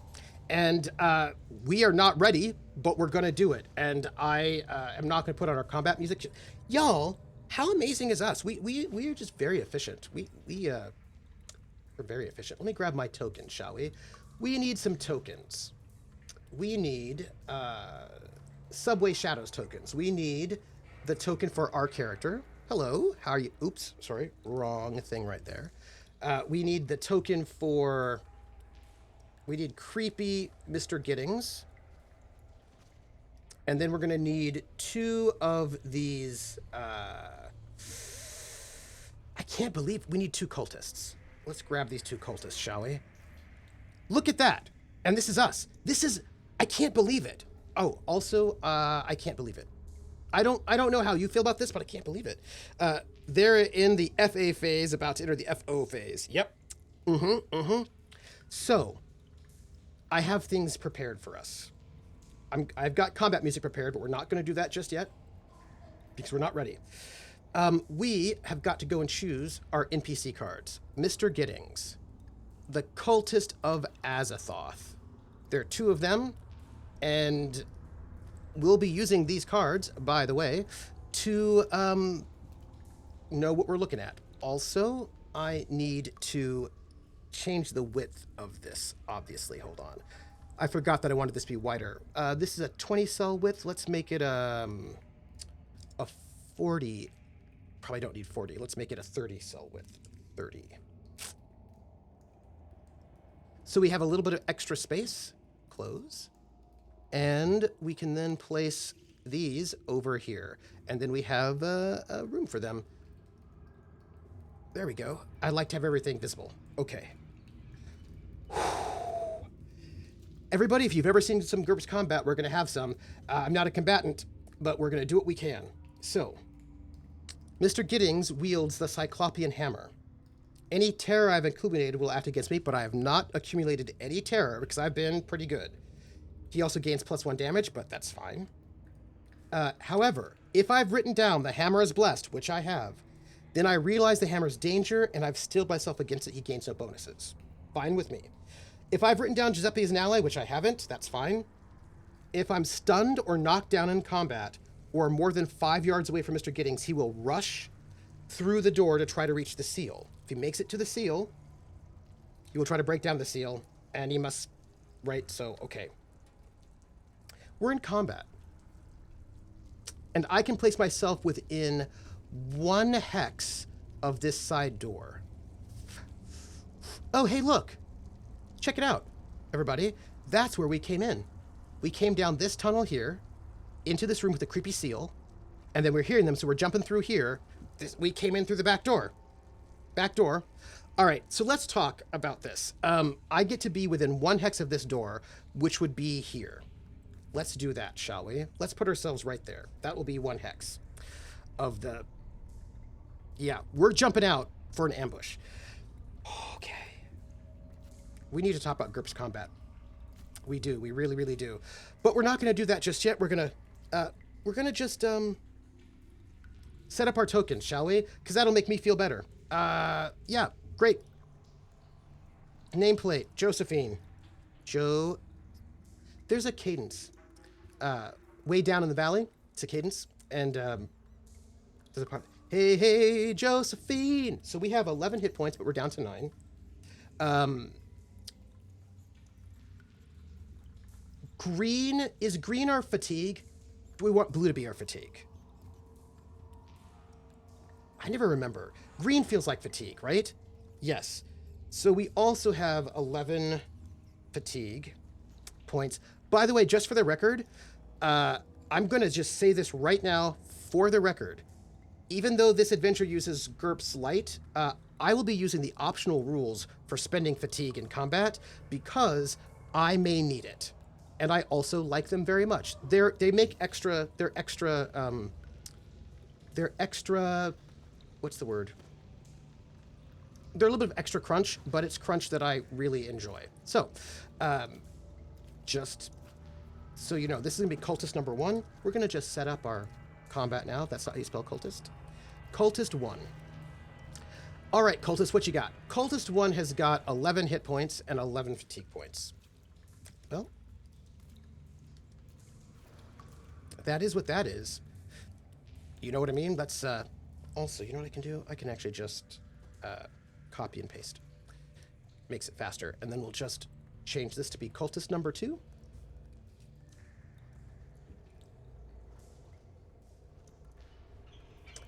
I hope you're ready for GURPS combat, everybody. And Mr. Giddings. Hi, Mr. Giddings. How are you? I hope you're doing well. Not really, because I don't like you. But also, I think you're bad. Also, I kind of feel like my character is a little violent. You know what I mean? Like, I'm just ready to go and attack people. I get a bad vibe. He's got 13 hit points. And he's full up. Or Mr. Giddings. And he's got 12 fatigue points. Maybe I shouldn't use fatigue. Maybe I should. I don't know. And... yeah. Oh. Yeah.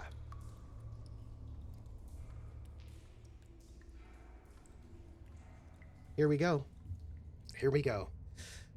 Let's stall just a little bit longer by doing the turn order. Let's there aren't any tokens on this page that take a turn. Right click a token and then choose add a turn. Add turn. And let's add a turn for all of these people. And we are going to use our... yep. And then I'm going to add turn. And let's make this a 1. Add it. Hi, everybody. So... let's talk about initiative. In GURPS. Am I stalling? Yes. So GURPS does not roll for initiative. It just goes in order of your speed. And that's how we order it. It's very practical that way. Josephine has a basic speed of 5.27. 5.75, pardon me. That's what it is. She's a 5.75. The cultists, their basic speed is 5.5 for our cultist number 1, and 5.5 for cultist number 2. Oh, pardon me, Mr. Giddings. 5.5. Mr. Giddings is also a 5.75. That is also his speed, which means we need to decide. We need a tiebreaker, and the tiebreaker is Dex. His Dex is 11, and my Dex is 12. So I go before he does. I just thought I'd let you all know that, I don't know if you remember, because we were playing, we played this last week. And last week, we went last in the turn order, but this week, we go first. And I'm going to tell you that I don't feel bad about it. Okay, well... we cannot stall any longer. Existential dread has to stop. And what must begin is this.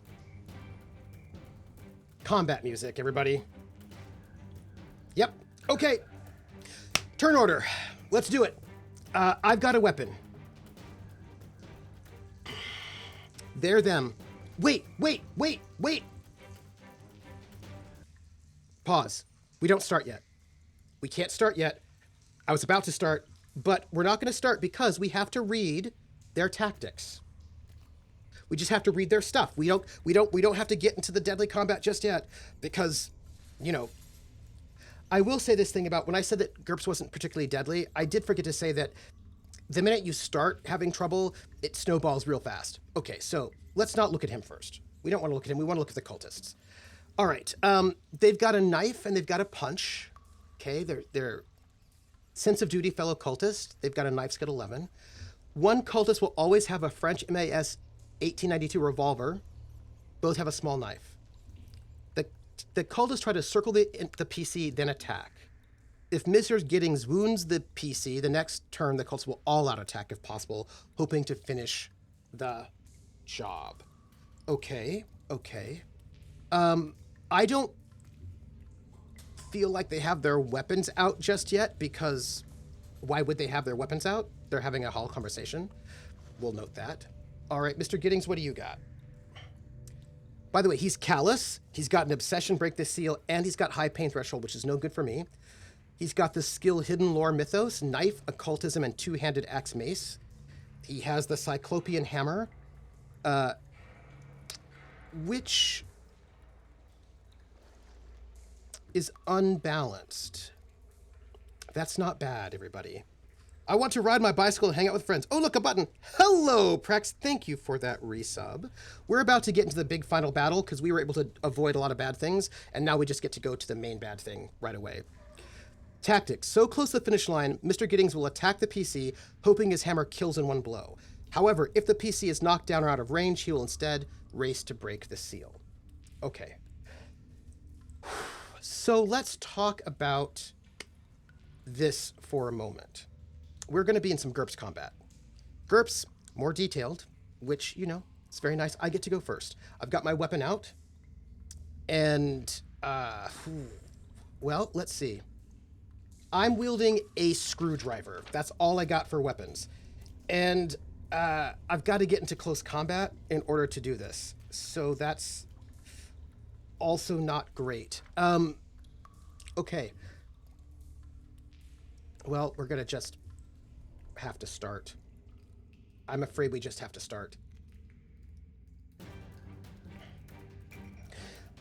And so Josephine Wilson leaps out of the side room where the seal is, brandishing a screwdriver, hoping that she can stop whatever madness is about to begin. On my turn, I've got a couple of maneuvers that I can do. Hold on, I'll pause it. I've got a couple of things I can do on my turn. Unlike many systems, right? There are a lot of systems, GURPS is a 1 second turn. And so, you know how in D&D you can take 5 attacks and run and do this and do this, and a lot of systems make it so that you can do a lot of things all at once. GURPS is 1 second. You usually cannot move and attack in the same round, though if you do, you're going to have penalties for it. So what I'm going to do is, but you can take a step. So you can step and attack, but if I step to this cultist up here, I am not within range because the only weapon I have is a screwdriver, and that is a close combat, has a reach of close combat. So I've got to step into close combat with this person in order to stab them. But I only have 1 step. So let's see.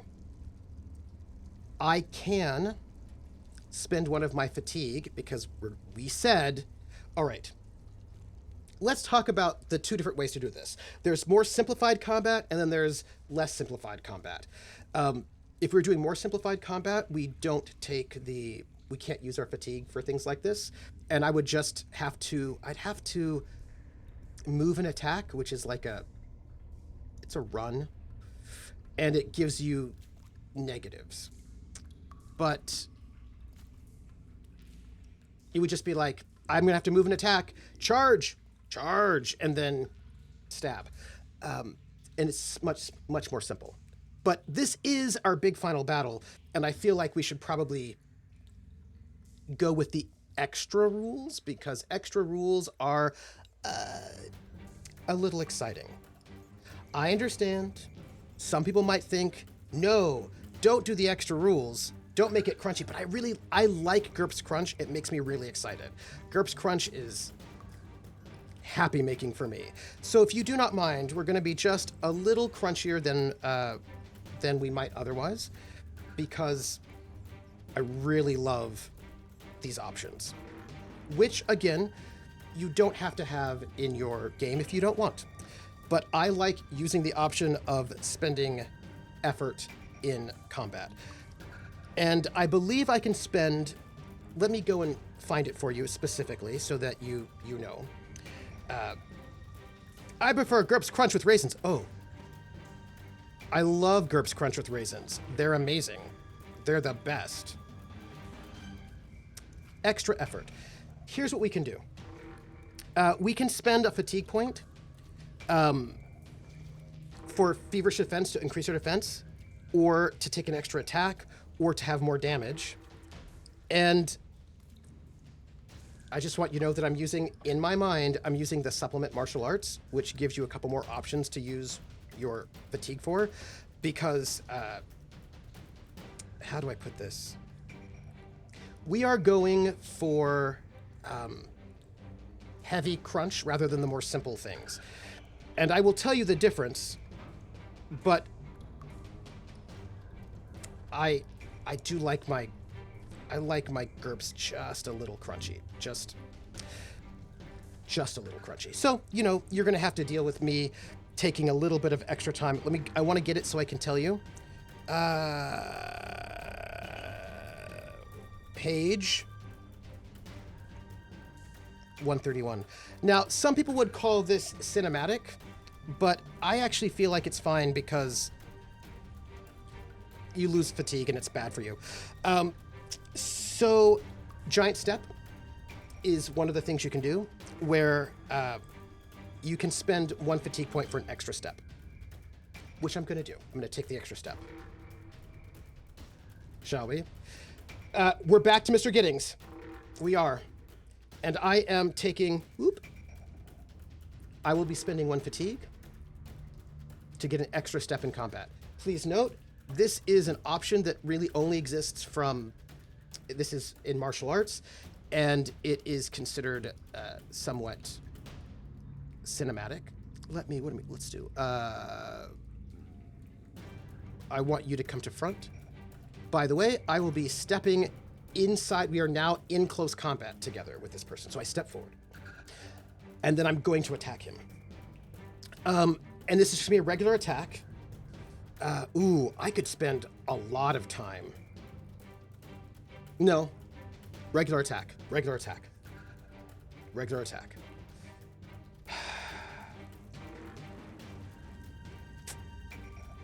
I'm going to stop. This guy has no... I don't have any grappling skills. This guy doesn't have... yeah, well... That's what we're doing. I'm nervous. Roll 3d6. I could attack a certain body part. I could attack specifically his. I could go for his vitals, or I could go for his neck, or I could go for his hand. I could try to go for a specific location.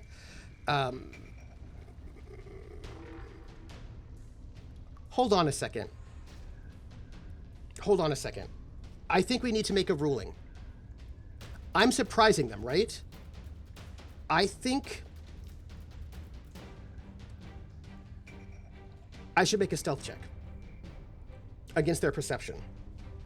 And if I succeed, the first person cannot defend against me because he doesn't know I'm there. It'll be a surprise attack.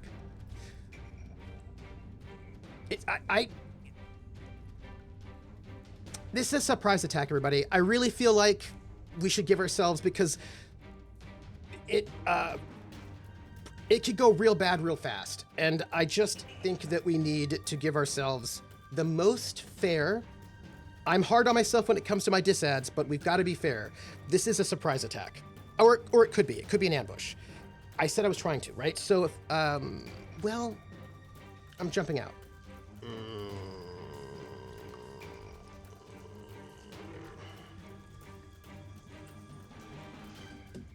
Yeah, I think we're going to count this as a surprise attack. So, when the PC surprise a group of adversaries or vice versa, then we get the surprise. So, is this a complete surprise or a total surprise? They had no way of knowing, right? They had no way. There's not a bonus to call attacks, but if it's a surprise, I can do something slightly different. So, nobody here has combat reflexes, so that's good. Yeah. When the defenders are taken by complete surprise, which I think is the case, because they were not expecting trouble at all. Certainly not from where it was coming from. I'm going to roll 1d6. This is the number of seconds that pass before the defenders can react at all. Until this time, they are mentally stunned and must take the do-nothing maneuver. Wait.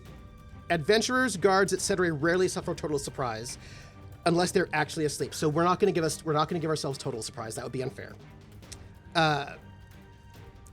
Total surprise does not be for adventurers, but total surprise would be appropriate if a group of werewolves came charging through the door of the local library. Right? So we're not going to give ourselves total surprise. We'll go with partial surprise. So we have to roll for initiative. Although I still already get to go first. Hold on, let me see.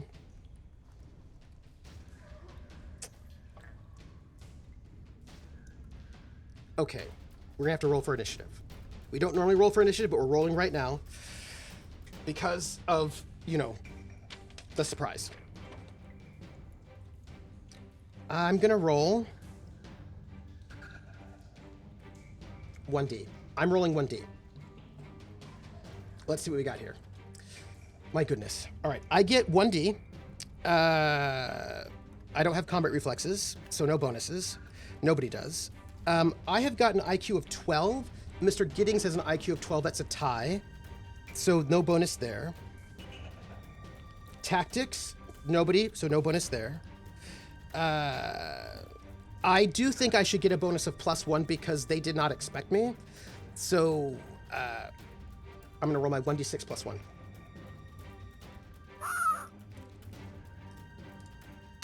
I roll a 2. That sucks.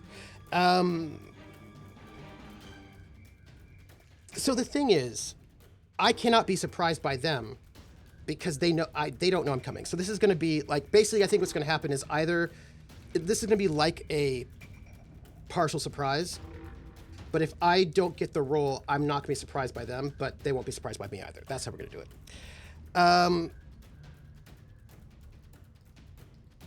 Okay.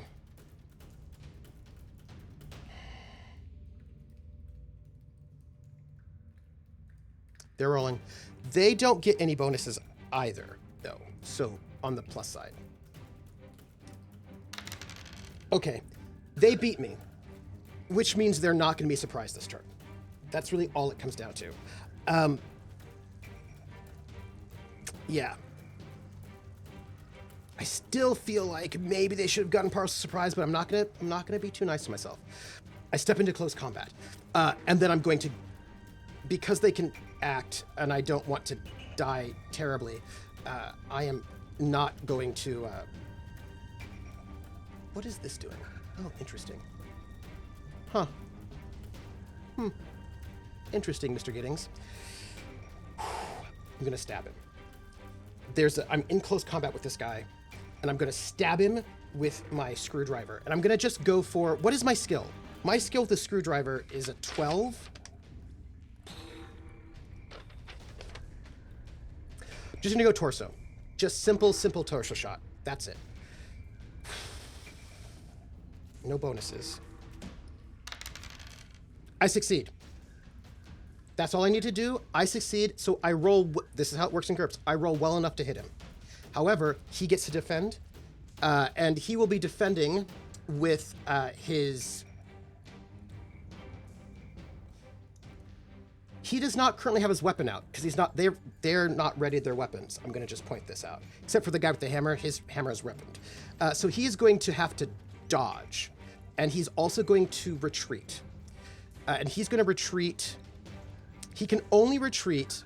This is like a small detail about combat. We're also going to zoom in. Here we go. I entered into close combat with him from this direction, which means he can only back out to one of these 3 hexes. But you can also only retreat once per round. Also, sad times here is that it really does matter what direction you're facing. In GURPS, we're going to make sure everybody's facing the right direction because it does actually matter. Just side note, it does matter. He's going to back out here.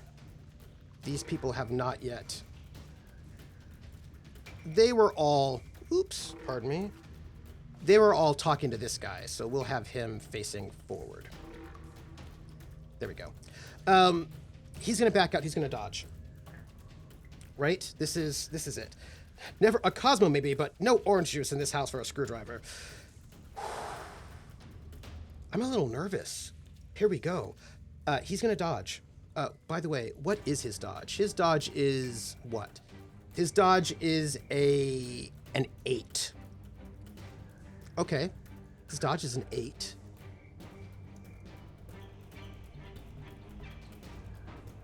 Not bad. Not the worst. You can only retreat once, however. Just for the record, this is a thing. Oh, I'm a little nervous, everybody, but that's okay. That's okay.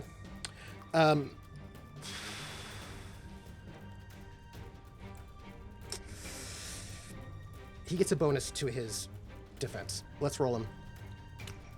3d6. He rolls a 5. He dodges. I come in to stab him. He dodges out of the way. His dodge is taken. It is now Mr. Gidding's turn.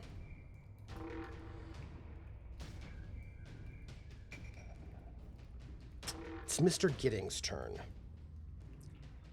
Let me just move him over here so we can see these a little bit better. He's going to try to kill me, is really what this comes down to. Like, this is where we're at.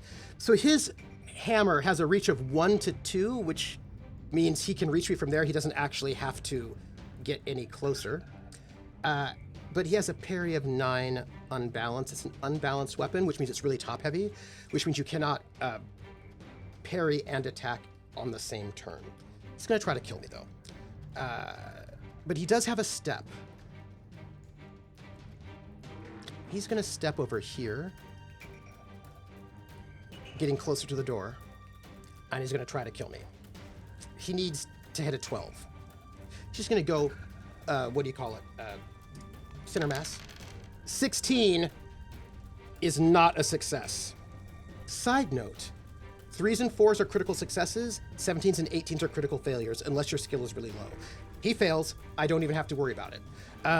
Great, awesome. Next up, the first cultist, Cultist 1. He's here. He's going to take his turn, and on his action, he's going to ready his knife and step over here to try and start surrounding me. Yeah, that's what he's going to do. Because he doesn't have quick draw. If he had the quick draw skill, he could try to quick draw the knife and then attack me, but he doesn't. This cultist, seeing how it's going, is going to ready his weapon. Oh no, he's got a gun. Yeah, Cultist 2 has the gun. He is going to ready his gun and take a step back to face me. Everybody, turn 1 is done. Okay. There's a guy with a gun. That is not great. There's a guy with a big hammer. That's also not great. Okay. We're in trouble. We're in big trouble. I'm going to have to... In normal GURPS, I would just do a move and attack, which is what I am going to do. 1, 2, 3, 4, 5. I'm going to do a runaround attack on him. Or 1, 2, 3. Let's see. I have to go this way. 1. By the way, you can only move 1 hex space a time with each move. 2. Because facing is important. 3. Where I'm going to sort of head this way. And then I'm heading this way. 4, I'm looking now this direction.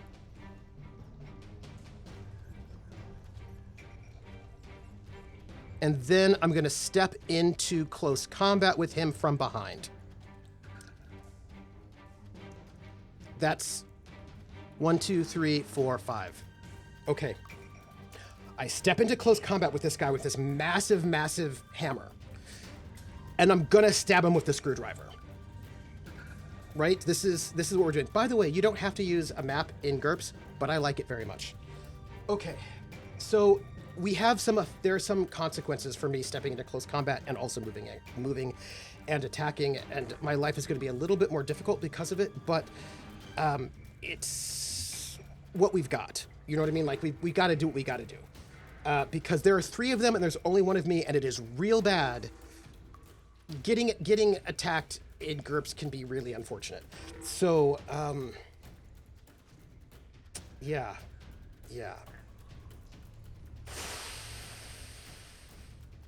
And I cannot do anything in terms of... There are options, and I just don't think I can use them right now. I would like to, but I can't. I'm not going to slam into him, because I don't think that's a good idea. He's really big. Yeah. Okay, everybody. Shall we? It's going to be a move and attack. All right, with my move and attack, I'm going to just try to hit him. It's going to be... I'm worried. I'm just concerned about my life in case. Well, you know, we're gonna do a what do you call it? We're gonna do an arena. Okay. Let's do it.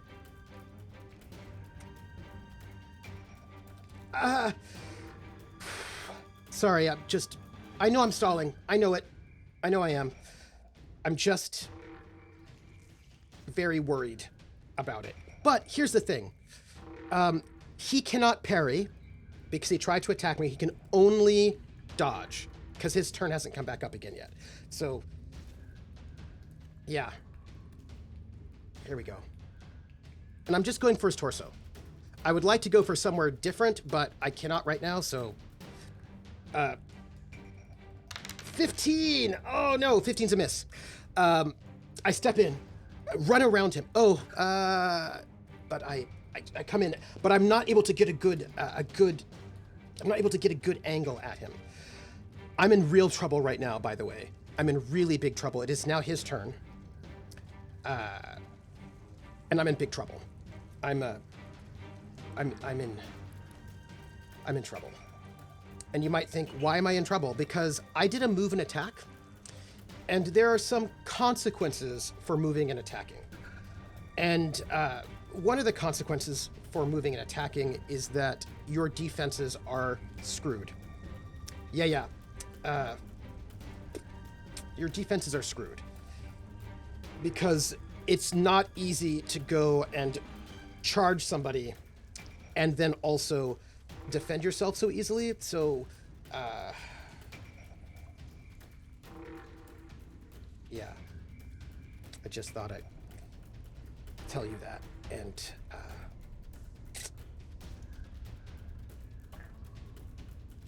yeah. So, I can dodge or block only, I can't parry. And I can't retreat. So I've lost my retreat this turn. It's his turn. Great. He, seeing what happened, is going to have to step back out of the way because he cannot defend in close combat, but he can move. And he's going to try to hit me. Oh! Hold on a second. I might, no. The reach of this is 1-2, 1 or 2, not 1-2. So I think he's going to be fine, which makes me really sad because it would be really great if this were harder for him. You know what I mean? Like if he were in a worse situation, I would be pretty happy. But sadly for us, I don't think that's going to be a problem for him. And he's going to try to kill me. That's cool. That's cool. Yeah. I'm a little rusty, but here we go. Let me get some weapons.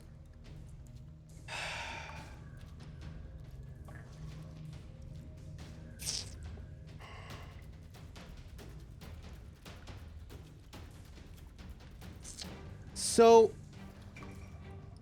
here's what. This is unbalanced. Yeah. Max, go to bed. He's going to attack me. He needs to hit a... And he's just going to go for me center mass because that's easier. He stepped. And he just needs a 12. He rolls a 9. He rolls a 9. I have to dodge. I cannot parry, but I also do not get to retreat because I did a move and attack. So, here we go. I roll 5. I dodge. Yes. Okay, we're good, because my dodge is an 8. I dodge out of the way. Okay. Cultist number 1 is going to... It's got to move a 5, yeah? 1, 2, 3. 1, 2. Yeah, 1, 2, 3, 4.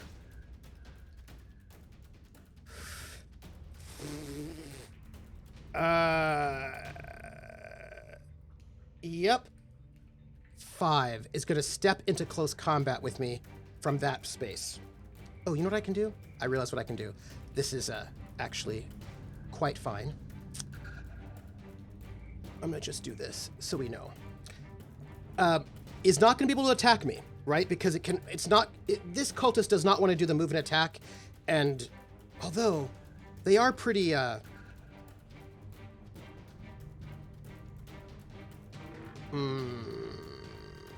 you know what? They will. They're going to step into close combat and they're going to attack me. It's going to be a move and attack. They're into it. Yeah, that's what they're going to do. Attack.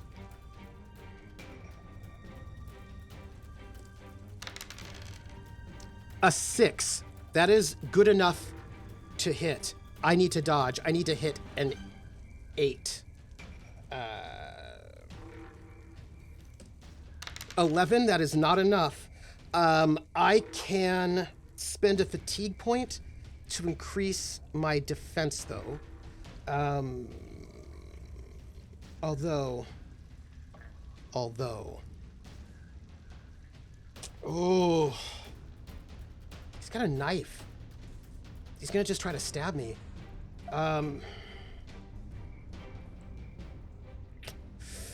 Everybody, let's think about it. 366. Here's my question. 366, don't let me forget. Do we... I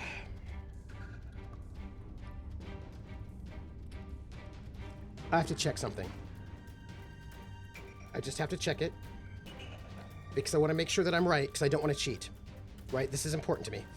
I just don't want to cheat. I don't know if I have to spend extra effort if I declare before or after. And I think I might have to declare before, but let's just check. You can use extra effort. Great. At the GM's option, fighters can use extra effort in combat. You must declare using the extra effort and spend it before you make your roll. So I cannot do it. Okay. It's fine. It's fine. We checked. I'm going to get hit for damage right about now. We're in trouble. Okay, so I get hit. This guy, this cultist, is going to do 1d minus 2 impale, because he was going for the impale. Oh, yeah. I did not declare impale or cut, everybody. Ladies and gentlemen, and ladies and gentlemen, in GURPS, there's a difference between impaling damage and cutting damage, and you have to know which one you're going to do, and we did not decide, so we're going to do odds and evens. Odds is impale, evens is cut. So we're going to just... Odds is impale. We're doing impaling damage, everybody. So he does 1d minus 2 damage. Let's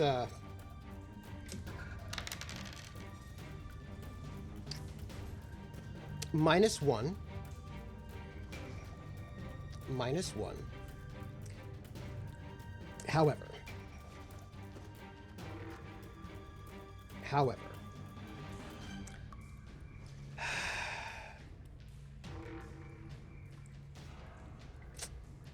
I do believe that no matter what, impaling always does 1 point of damage.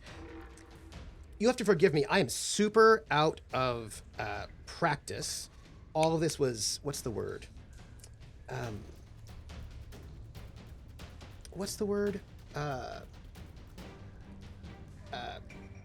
Second nature, but I have forgot. Look, because either he does no damage to me or 1, and it might be 0, and if it is 0, we need to know that, because it not being 0 will be really bad for us, so we are gonna just double check. Normally, I don't have to worry about it, but we are 100% checking right now because it will matter quite a lot. So, if you don't mind, we're just double checking. Because you know why. You know why.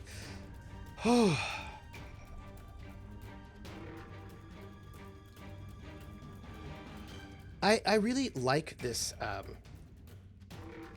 So, impaling damage. Because here's the thing. Impaling damage is doubled. Whatever gets through is doubled. Damage after this multiplier determines injury. Minimum injury is 1 HP for any attack that gets through damage resistance. Yeah. That's what I thought. I knew it. See, I knew that. Always at least 1 point of damage. 1 point gets through, multiplied by 2 because it's impaling, so I'm going to take 2 points of damage. Okay. I'm down to 7. Oops. Ladies and gentlemen, this does mean some stuff. I now have shock. I'm now dealing with 2 points of shock. And, it's the next cultist's turn.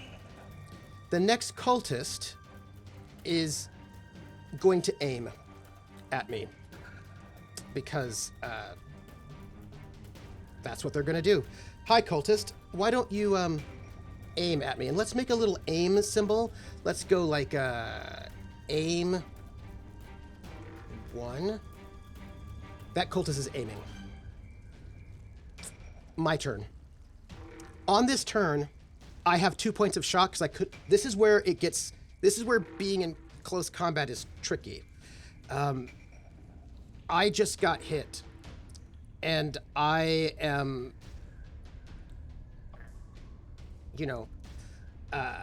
not in a great way. I just took 2 points of damage, so now I'm at -2 to all of my attack rolls, or skill rolls, because I'm reeling from shock.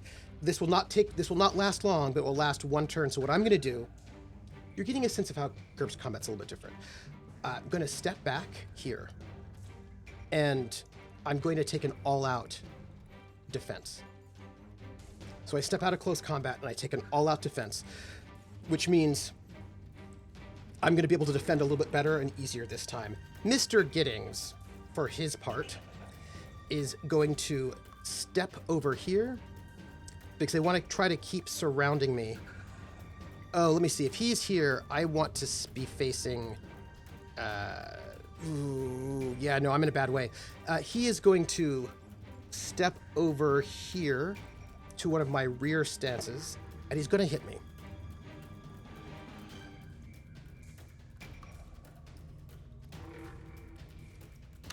He rolls a 7, which is good enough to succeed. But it is my go. I am going to be at a -2 defense because he's hitting me from behind.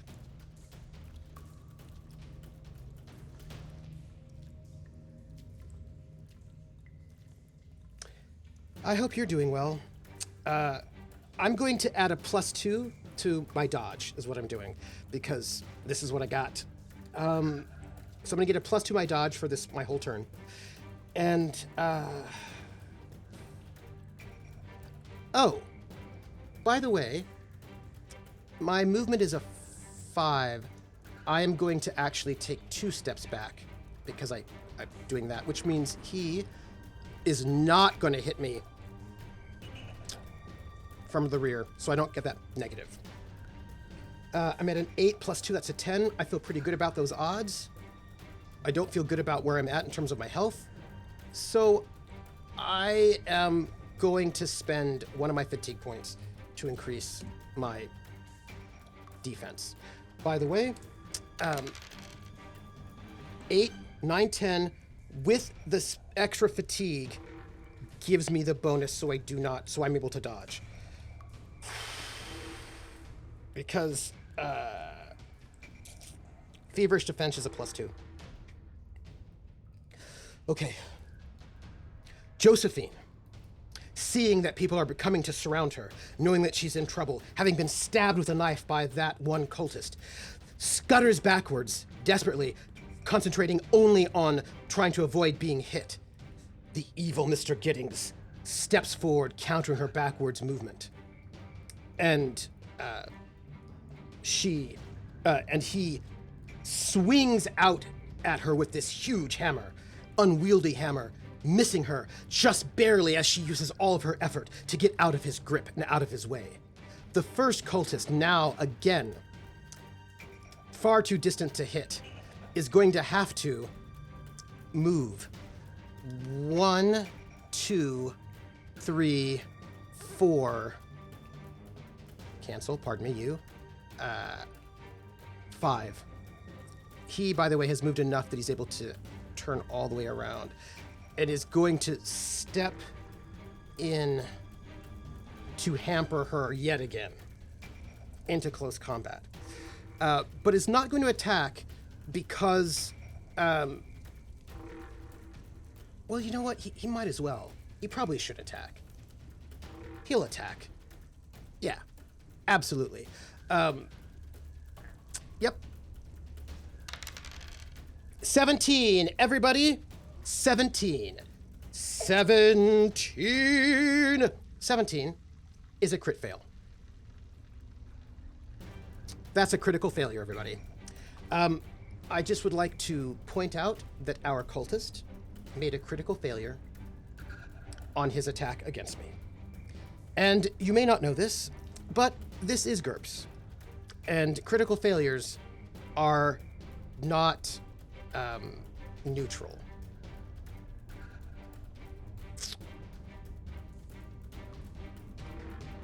Oh, yeah. Also, it's really hard to hit people with a move and attack. You have a -2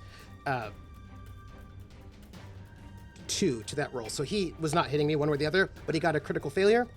And I am really happy for that. Hi, guess what? In GURPS, do you know what I need? I need my, what's going to make this go a little bit faster right now is my GM screen. Thank you. We're all good. He critically missed me. We're going to roll on the critical miss table because there's a critical miss table, which I need to program into this macro. I need to make a macro for that. Yeah, I'm going to make a macro for that, but I don't have one right now, but that's fine because we're going old school. 3d6.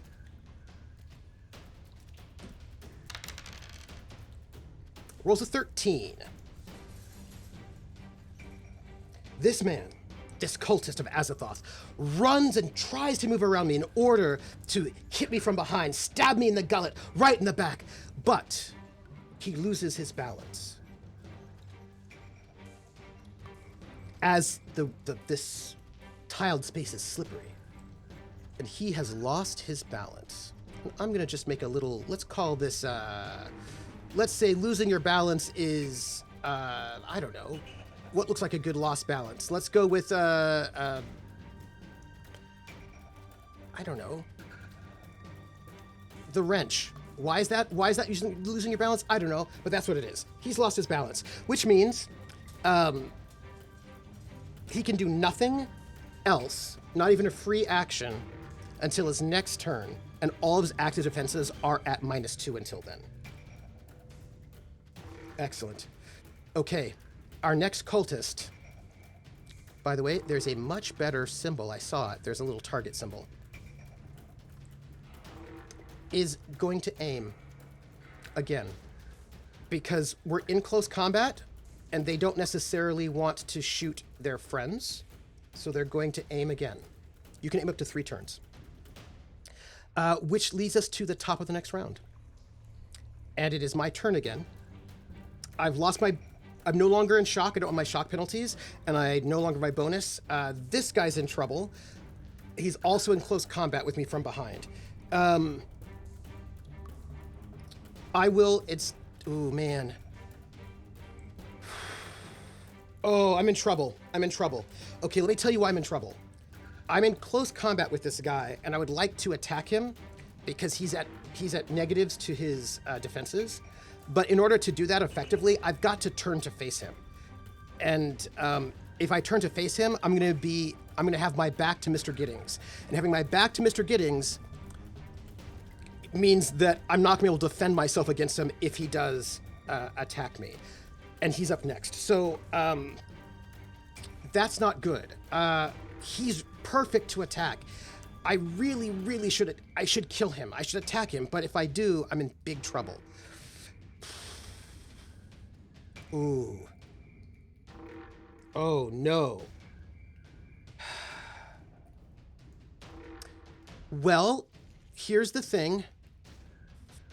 I think I'll be okay because Mr. Giddings does not start his turn behind me, so I think I can still defend. I'll just be at negatives, which is real bad for that weapon. But I'm going to turn around so that I am now facing him, and I'm going to attack him. I'm going to stab him with this screwdriver, and I am going to spend... I'm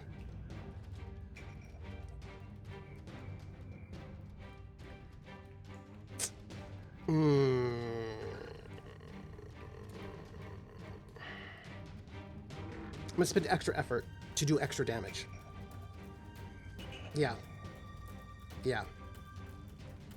Okay.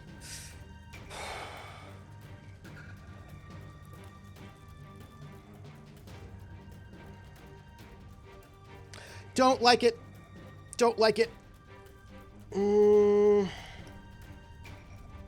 Yeah. Okay.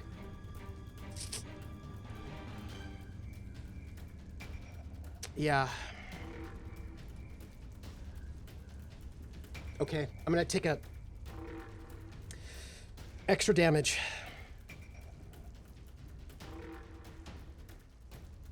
I'm nervous. Here we go. Center mass.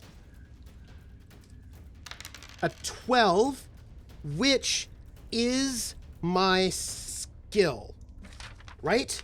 I do have a skill of 12, and I'm impaling, by the way. That's the only thing I can do. Okay, so, no, I do not. I have a skill of 12, but this is an improvised weapon, so it's a -1. So I fail to hit. Dang it. Okay, well, that's me. That's my turn. Next up is Mr. Giddings. Mr. Giddings sees that I'm in trouble. He's going to step right behind me and he's going to hit me with his weapon. And that is what he's going to do. He rolls a 6. That's good enough to hit. I am going to dodge. Oh no. Okay. So we're in trouble. Because I would like to retreat. I only get 1 retreat per turn, and I would really like to retreat now. The only problem is the only way for me to retreat is to move backwards, move away from him, but I can't move backwards because I'm in close combat with this other person. So I am in trouble. I am gonna have to use more fatigue. Side note, to give myself a bonus to this. Oh, this is bad. Bonus to defense. Once I run out of fatigue, it's bad. Well, what can I do? What can I do? I can side slip. That's probably the best thing I can do here.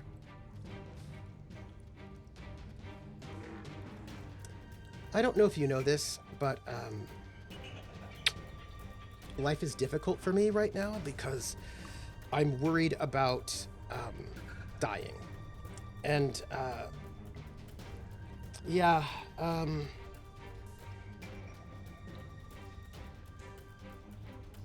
yeah, okay, I'm gonna if we were using the basic GURPS rules, I'd be just completely screwed right now. I'd have to roll against my dodge of 8 minus 2 for a 6. And that would make me very likely to be hit by this guy. But we are using advanced options here, so I can retreat to the side, which means I will be able to get out of this situation. This keeps us here longer, right? But I would like that. If you retreat, you get a +3 to your dodge. I'm also getting a, but I'm not retreating completely backwards. So we're gonna do this. Here we go. I'm retreating, side slipping, and here we go. I roll a 6. I've got bonuses, good enough. He comes in with this huge hammer blow. Whoof! Josephine, I scramble back out of the way, knowing that I'm trying to play these people against each other, hoping that I can stay alive, knock one of them out long enough. That cultist is able to recover from his terrible, terrible, terrible bad situation.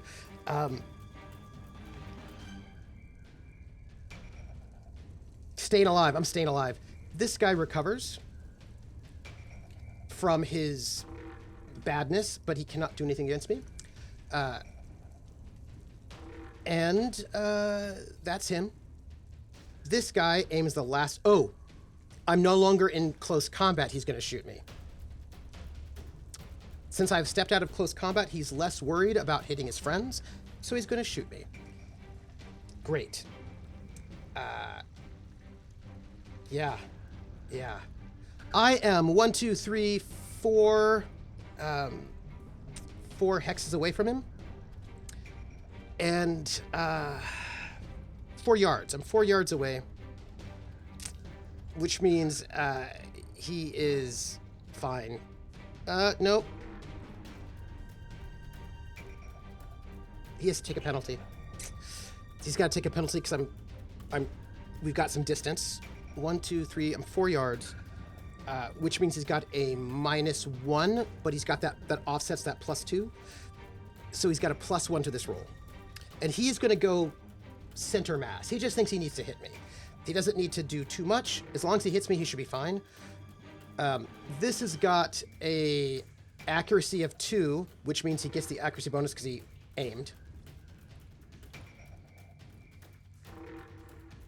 2 + 1 + 2.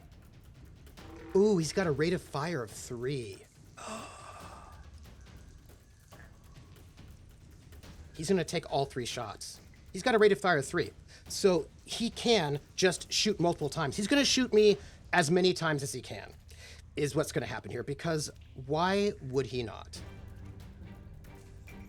You know, I feel like that's... If I were an evil cultist and I wanted to murder this person and I have aimed, I would shoot multiple times. Especially now that she's out of the way. Also, I cannot dodge again, so that's great. Hi. I hope you're doing well. I am. I'm doing great. let's roll.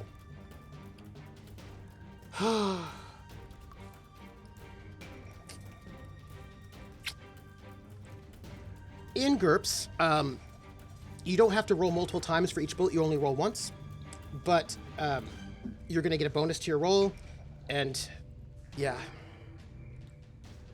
He rolls an 11. He rolls an 11. The skill he's trying to beat. What's your gun skill, my friend? What's your pistol skill?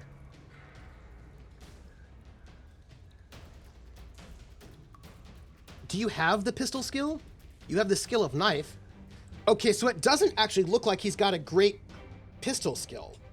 It does not have him listed as having this skill at all. This is okay. Let's note this. He doesn't have the skill. That doesn't mean he can't fire. It just means that his skill is going to be really sucky. Which, by the way, I am okay with. His skill should be... Let me grab it. Where are you? Where's my... Where did I put it? There. I found it. Excuse me. I don't know about you, but I have concerns.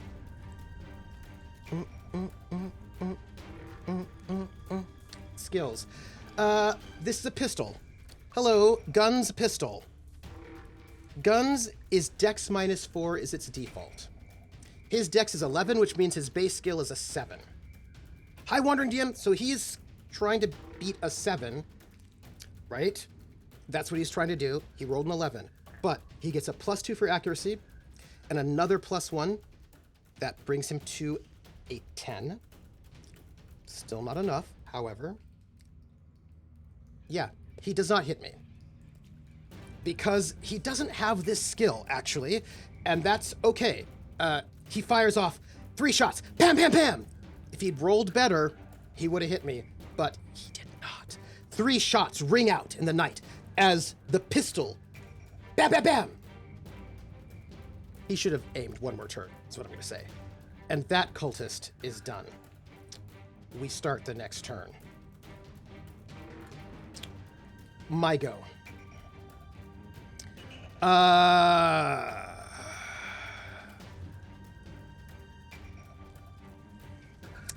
Can I claim my infrequent fire points here? Certainly, certainly. Turtle Life Twitch. I'm gonna have to... Look, I've got a big problem in that I've got people who are very dangerous and trying to kill me. And, you know what? This guy, Giddings, can't parry, but he can dodge. I am going to step into close combat with him. I wish I could step in from behind. Doesn't matter. I'm going to step into close combat with him, and I'm going to stab him. I really need to... What I really need to do is... I need to, like... Okay, I'm going to tell you something about GURPS. We've all been doing basically normal attack so far. You can all-out attack, which gives you... you can do more... You could give up all of your defenses in order to attack, but I'm not going to do that, because that's bad. I'm just going to try to... Just try to hit him. I need an 11. I hit. Hit. Okay. I hit. Turtle Life, I'm in a subway with cultists. And I roll well enough to hit. Mr. Giddings is going to have to dodge out of the way. And he's going to use his retreat for the turn, because why would he not? He rolls a 9, which is good enough. Josephine. I step into close combat with this fellow. Hold on a second. Wait. Wait a minute. Hold on a second. I have one thought that I have to think about. Before we go further, he has a big, massive weapon on him, which would harm him if he were trying to parry, without a doubt. But,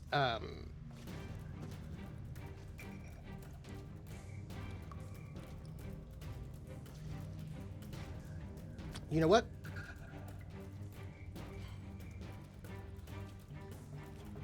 I think it won't matter. I don't think it'll matter because it's just a dodge, and I don't think his problem is gonna. I don't think it'll be a big deal. He boops himself in panic. I would love for him to boop himself in panic, but I think he'll be fine.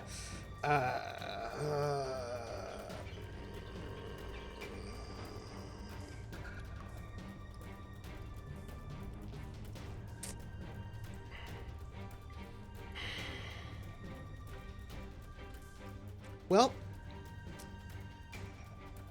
yeah, okay. Yeah, it's fine. And I'm not going to spend any more effort here because I'm getting worried. I'm getting very worried. And then he's just going to, he sees what I'm doing, which is trying to get into close combat with him. And he's going to just step back for his attack because he can hit me with a reach. He's got a very big hammer, and he doesn't need to be that close to me, and he's going to attack me. 10. Good enough. Oh, man. I have not retreated yet this turn, and I'm going to retreat from this because, obviously. Yeah, I'm retreating. I need to... That's a 13. That is not enough for my retreat. Everybody, that is not enough. Because my retreat's an 8. I got an 11 with my retreat, but that is not enough. He's going to hit me.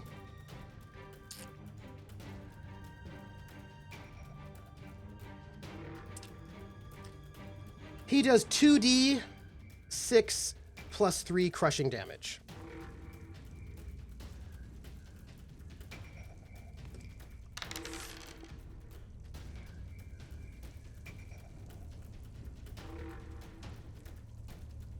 $15 points of damage. I rolled double sixes.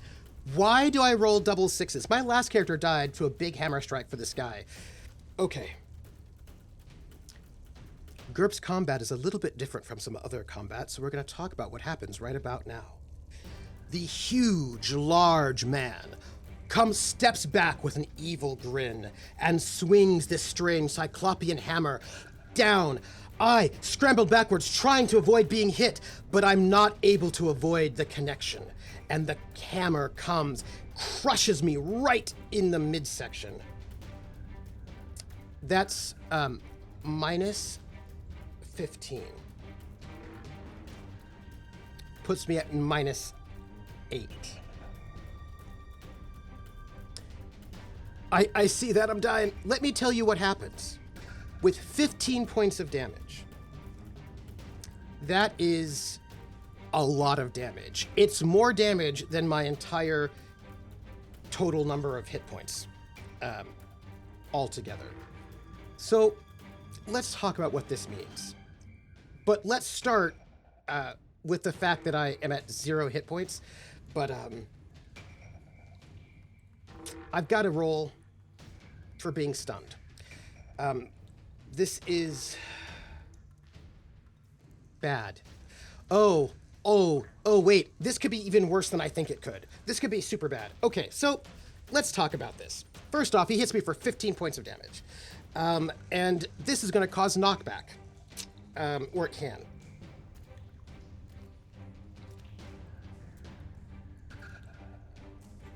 Yep. What's my strength? 11? Yep, okay. I am knocked backwards 1 yard. The blow is so massive and heavy that I'm knocked backwards.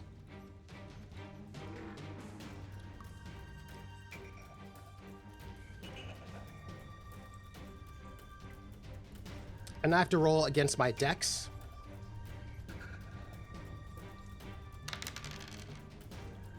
Nope. Also, I'm now knocked down. So this massive hammer knocks Josephine backwards a yard, and she falls to the floor prone. Let's just note that we're prone. Let's just put like a sadness right there. Knocked down, prone. But there's more. There's a lot more, actually, that happens to us at this point in time. Not just that we get knocked backwards a yard and fall on the ground, but we need to roll against our health. Let's do that right now, shall we? For the stunning.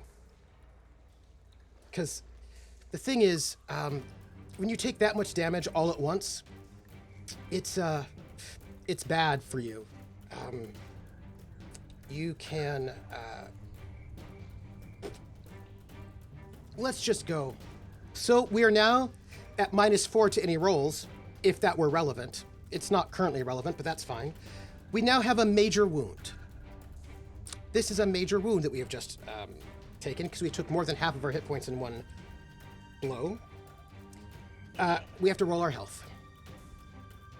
It's bad, everybody. We did succeed.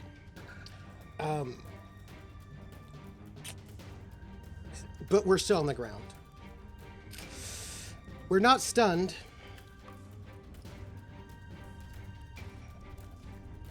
But we're on the ground.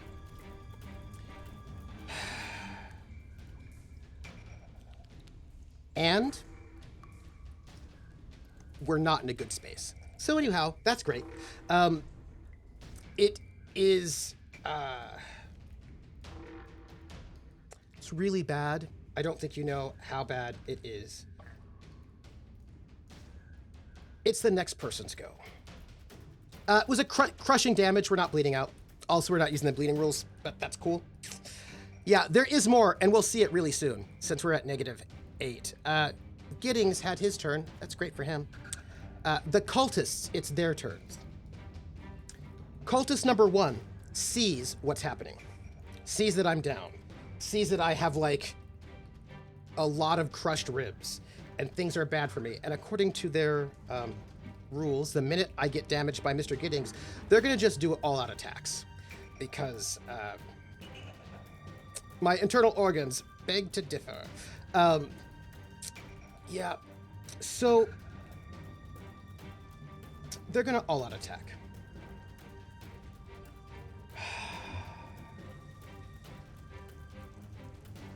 They can move, you were here, 1, 2, gonna come right up in there, pardon me, and since I'm on the ground, it's really bad, everybody. Like, this is really, really bad for me. They're gonna take an all-out attack. All-out attack means that they do not get to defend, which is fine for them because I suck right now. And they're gonna take all-out attack, let's see, double.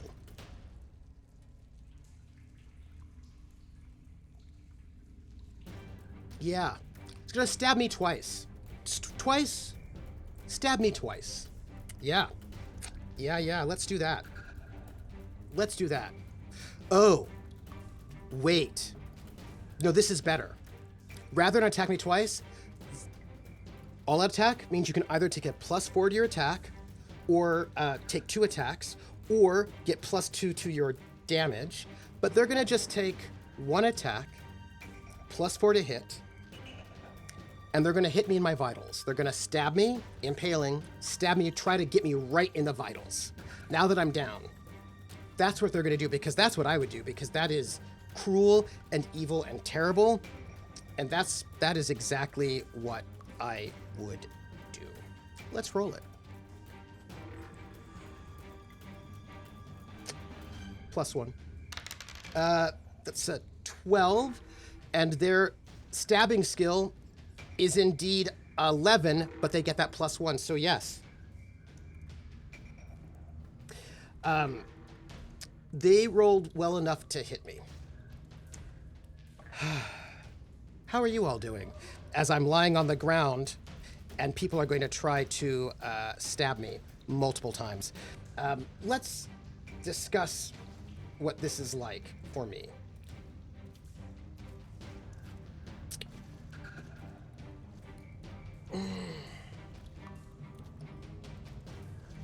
Yeah. Yeah. Yeah. Yeah. Yeah. Yeah. Yeah. Yeah. Yeah. Yeah. Yeah. So this is really good. Uh-huh. Yep. It's great. Um.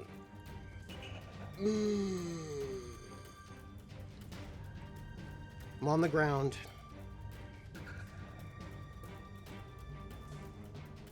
This is really bad. This is really bad. I just don't know how to tell you how bad this is, but it's really bad. So, I'm going to have to try to defend myself right now. Let's talk about defense at this point in time, shall we? So, I have a dodge of 8.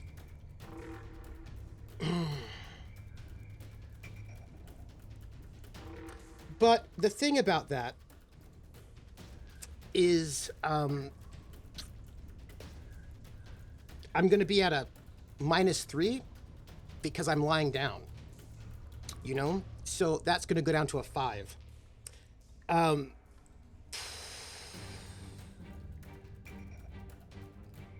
Also, the other thing I've got to tell you about this is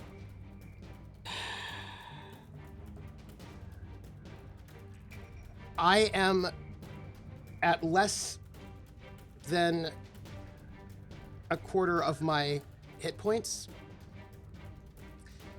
and that has a very negative impact on me as well. So once, because this is the thing,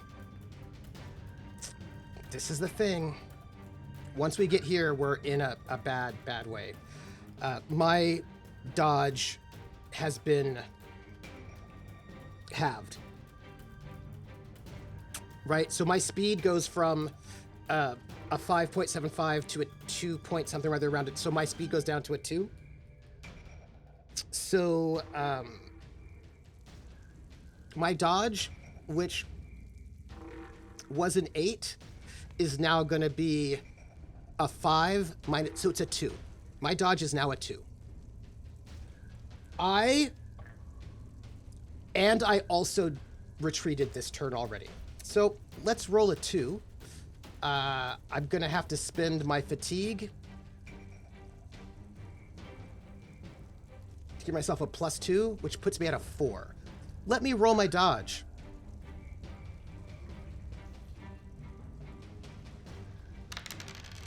No. This cultist, I'm going to roll the damage first. 1d 6 minus 2.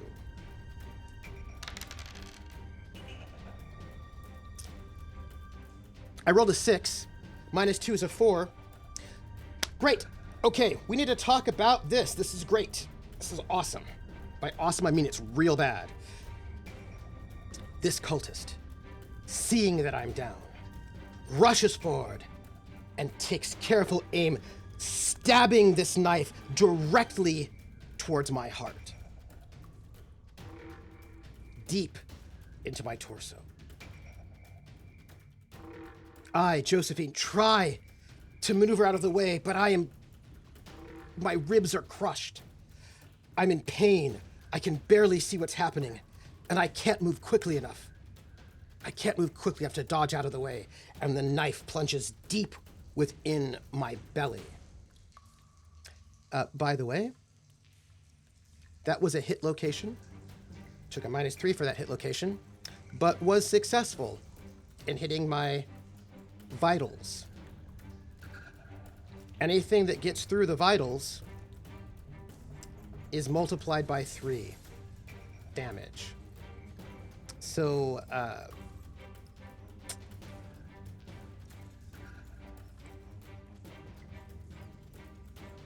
12 points of damage. I would like to blame Doris. 12 points of damage. Putting me at -20. I must immediately make a death check, or I die. Yep, let's make it. It's gonna be a death check. I rolled an 11. My health is 11.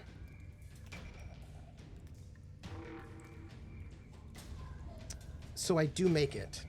I am not dead yet. Yet. I'm not dead yet.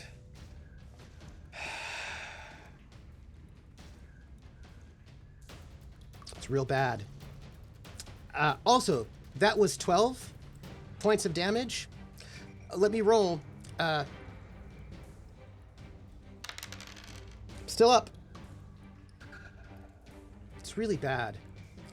That other cultist realizes that they're really bad at shooting, so the other cultist drops the pistol and then readies his knife, preparing to attack. It's my turn.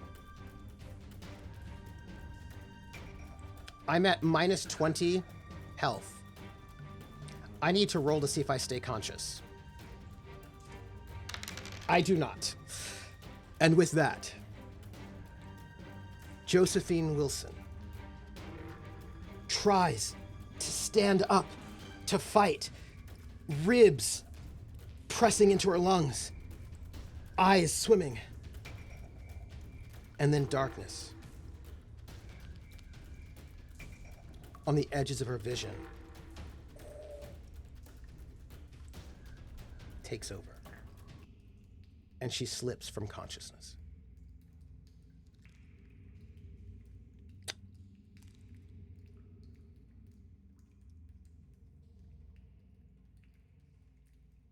You go to 64.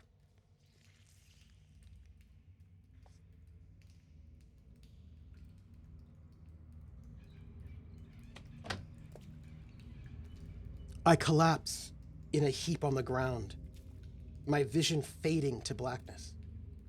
I hear voices around me.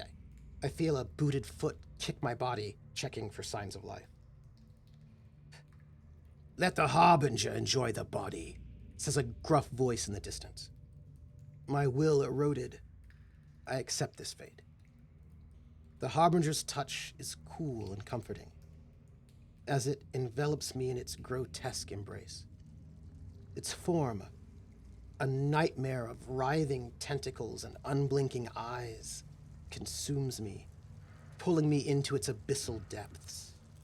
Here, in this prison of mind and form, I'm suspended, a puppet, whose strings are pulled by an entity whose existence is a blasphemy against the natural order.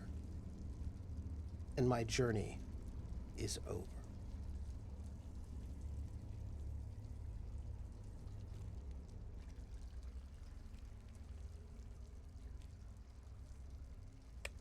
I died. Twice. I mean, I died the last time in Call of Cthulhu, and now I'm dying in GURPS. And I died the same way, actually, in both times. And the way that I died was an extreme hit, right? That it was, where are you? Here we go. The way I died was that I took a really bad hit. Like, I was like taking some, but I might have been okay, but I took a really bad hit, 15 points in one go. That was bad. It was only a matter of time at that point in time as I was terribly, terribly injured. Oh, no. Yeah. Ha! Turtle Live Twitch! That's right. Ha! Different person. So, this character, our good old Josephine, dies as well to the cultists. And the cultists are able to open up the gate and destroy the world. Wow. Ooh. And that was Shadows of the Old Subway, but using the GURPS system rather than Call of Cthulhu. So let me see. Let me give a couple of thoughts about this.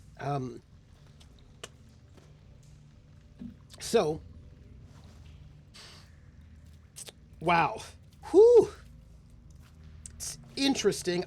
This character was much more was on top of things, doing really well. Didn't have a good weapon. Would have preferred a knife. That would have been great. Here's the thing I will say that I think is very interesting. It was if I love the tactics, right? I love the tactics. I will say that it is not great if you are one person against three is real bad in GURPS because if they can surround you and if they once they get you on the ground, you are not having a good life. You're having a bad life. That would be the best way to put it. It's a bad life. Yeah, that was a bad life. If I and the yeah, if I'd been able to get into a better position, I might have been able to avoid some of those things, but probably not because Mr. Giddings had long reach, so he could hit me from far away. And if I could have separated them, might have been one thing, but I could not. Ooh, ooh. Next time we play this using the cipher system.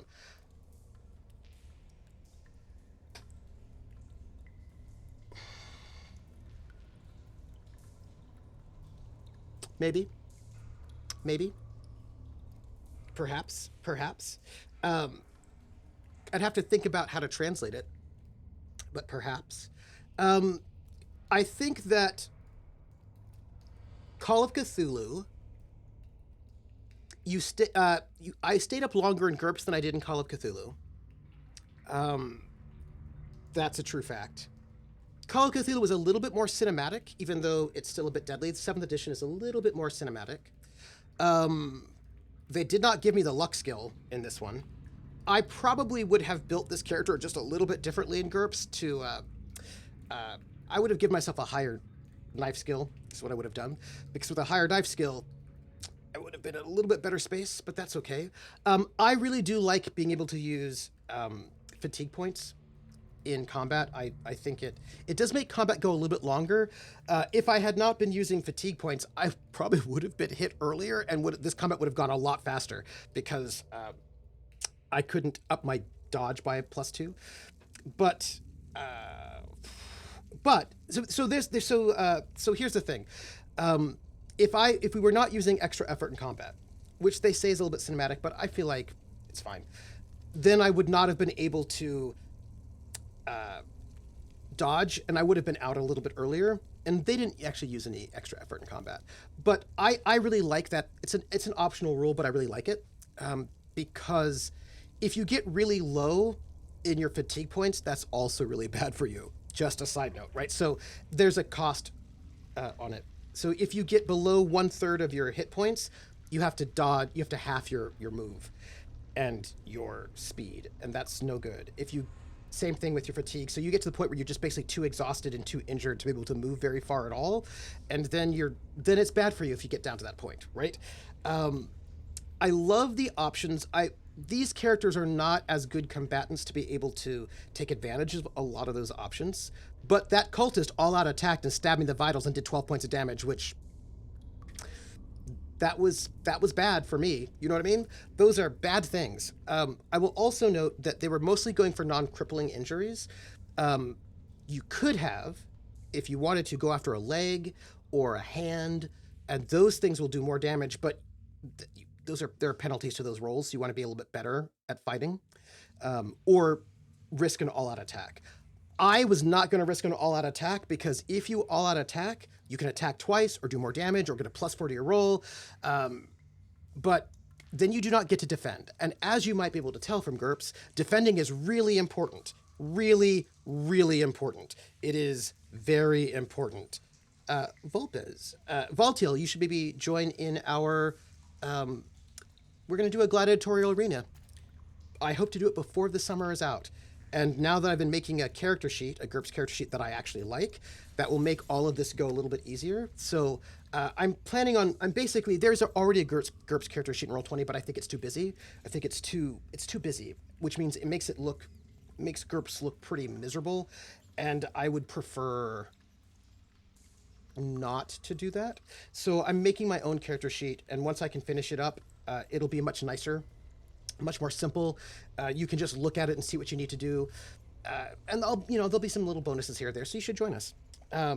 trying to figure out what the path you had to follow to wind up with the allies, which the story claims existed somewhere. They do exist somewhere, those allies. It would have been nice to have one. If I had an ally, if I had Giuseppe with me, my life would have been much better again.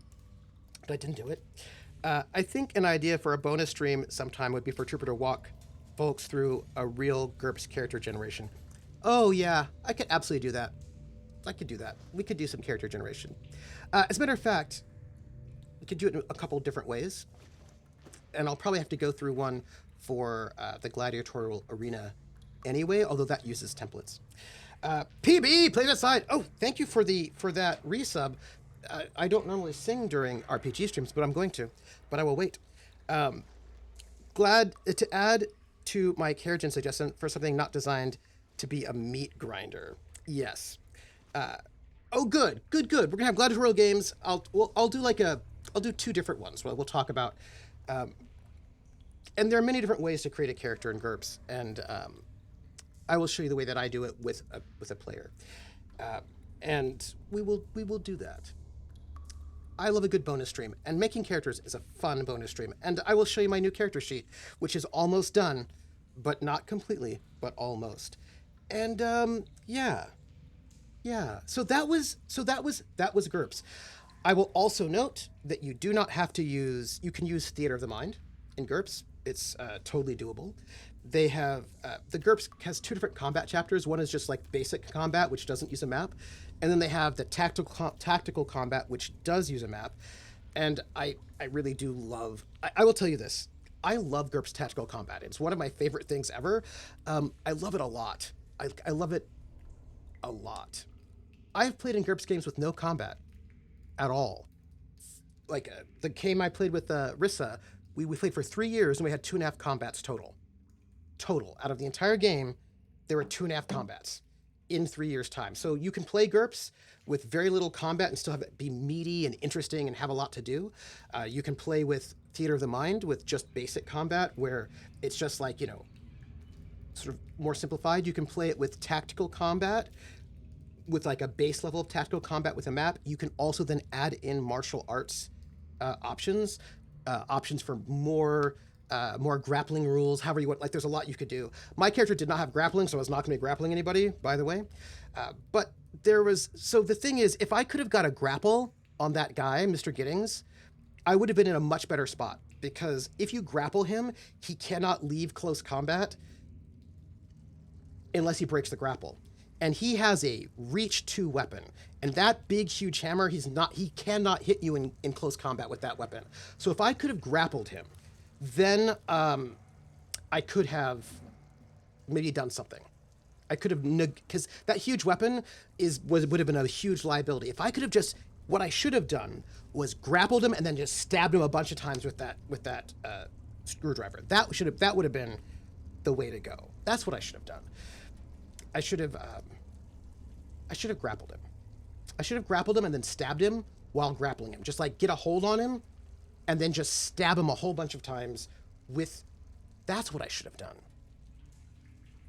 That is what but I would have to, he'd have to, the problem, of course, is, if he dodges. Do you know what I mean? Like this is the also the other problem with grappling. Just side note, here's the other problem with grappling. If you grapple with your hand, he doesn't have to dodge. He could step back and then parry with his hammer, my hand, right? If I try to grab him and he parries with his hammer, my hand, and he's successful at parrying with my hand, then he would hurt my hand. Oh, but his weapon is unbalanced, so he couldn't parry. He could only dodge. That could have been a thing.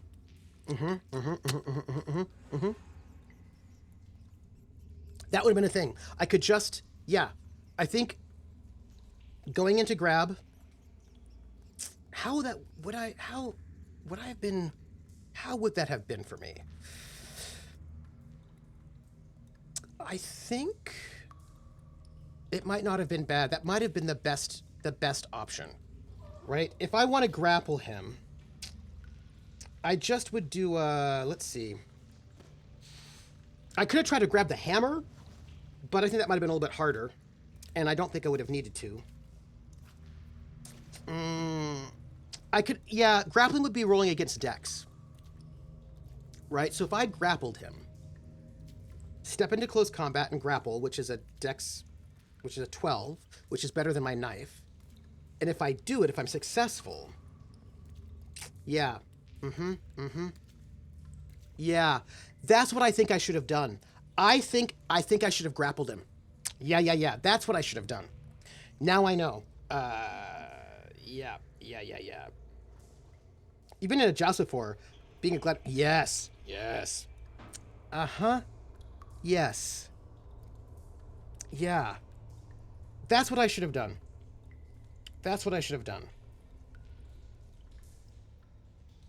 12 points by hands would have sucked, but here's the thing.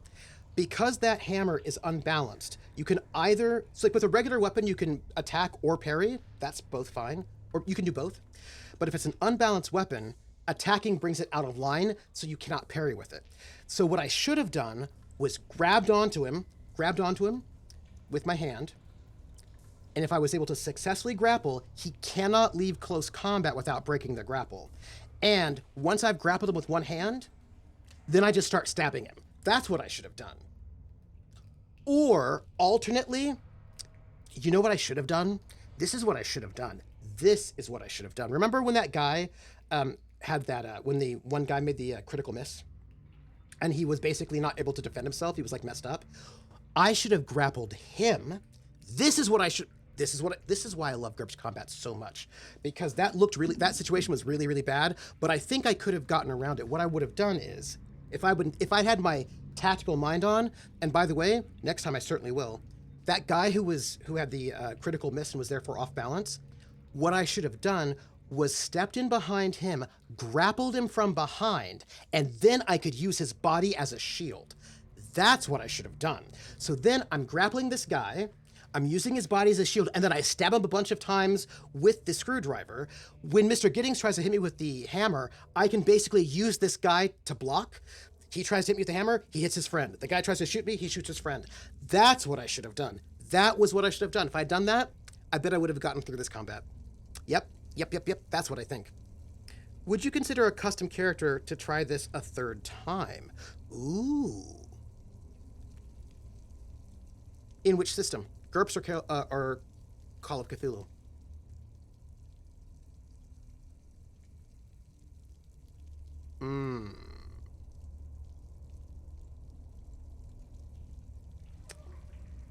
Or both.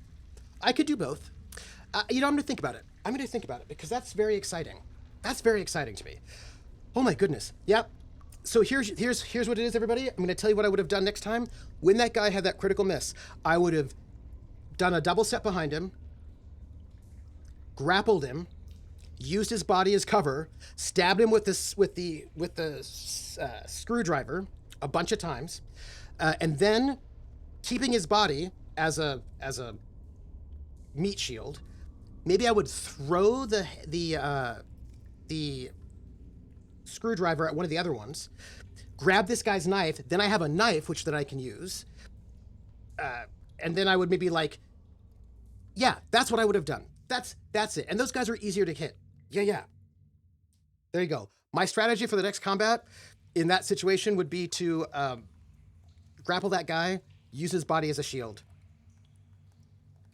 and then stab him. Can I tell you something? That's what I love about GURPS, that you can think about those things, do those things. I would also note that if there were boxes around, then I could have gotten on a box and have the height advantage, and then I could have kicked them in the face. That would have been awesome. There were things I could have done, but it would have been really good if I'd stunned them. If I'd got the drop on them and ambushed them, that would have been really good. But I didn't. But that's fine. Whew. I hope you enjoyed that. I hope you had fun with that one. Sorry that was a little bit rusty. I've not normally I'm on top of things, but you know what? I did learn a couple of things. Let me write it down. Are you ready? Combat cards, There are these GURP combat cards which you can give to players, and so they can see all the maneuvers they can do. And I should make some combat cards to give all the players, which they can then keep around for them. So I want combat cards. I need to make critical miss and critical hit tables, so we can just roll those automatically. So I need critical miss, critical hit tables. I need combat cards. I need a functioning character sheet, obviously. I think that's all I can. I need custom. What do you call them? Custom token markers for your conditions.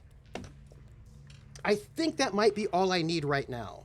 There is a macro that you can use to measure distances and let you know what the penalty is, the range penalty. So I should probably throw that in there. Yeah, I'm excited about that, and I don't know if you. Oh, by the way, I'm gonna tell you something. It's really cool. I can't show you yet, but I'm making tarot-sized cards for each gladiator, which has all of their information and data, so that I can hand it to you as a card, and you can have it on the deck, and you can just kind of see everything. Like, you have your character sheet, of course, as well, but I'm also just pondering. Wait, stun and knockback and statuses. I'm gonna add that in. Yeah, so I'm making these very cool cards for everybody, which I think for all the gladiators, I think they'll really like them. Yeah, I'm really excited about the arena. I've got the maps. What I'm doing right now, just so you know, I'm letting you know what I'm doing in the midst of all the other things that I'm doing. What I need to do, I'm going to tell you. I think I'm going to be able to get a lot of work done once we start with Crash Jones, because switching to a new system, one-shots, just take a lot of time and logistics and all that. And Crash Jones will be like a good 5 weeks. So I'll be able to get a lot of work done on other things when that's happening. But what I'm doing is, the Gladiator Arena, we're using templates. So rather than just like making it, you can, some people find GURPS very overwhelming because you can do whatever you want, right? You're like, make a character. And they're like, it's never good. That's not great. That's not a problem with GURPS. It's a problem with the presentation of the system. I never say make a character. I say, hey, we're gonna be playing a game in 1920s Shanghai, and everyone's gonna be members of a criminal gang. So think of a character that would be like a member of a 1920s Shanghai criminal gang. Come up with a concept. We're going to go through character creation. Well, you'll see how we do it. And then we make the character much faster, much easier. But it's still pretty open for a lot of people, because you can pick a lot of things, and some people don't like choice. So what a template does is that a template sort of constrains your choices in certain ways, right? So if you are this kind of gladiator, you're going to have these kinds of skills. If you want to be this kind of gladiator, so there's like, it kind of like pre-makes certain aspects of the character, and then it says you got these extra points. You can spend these extra points on skills or on these things. And so it's a way to like, it's somewhere in between like the kind of real heavy constraints you'd get in a level-based system and the complete freeform you'd get in like non-template GURPS.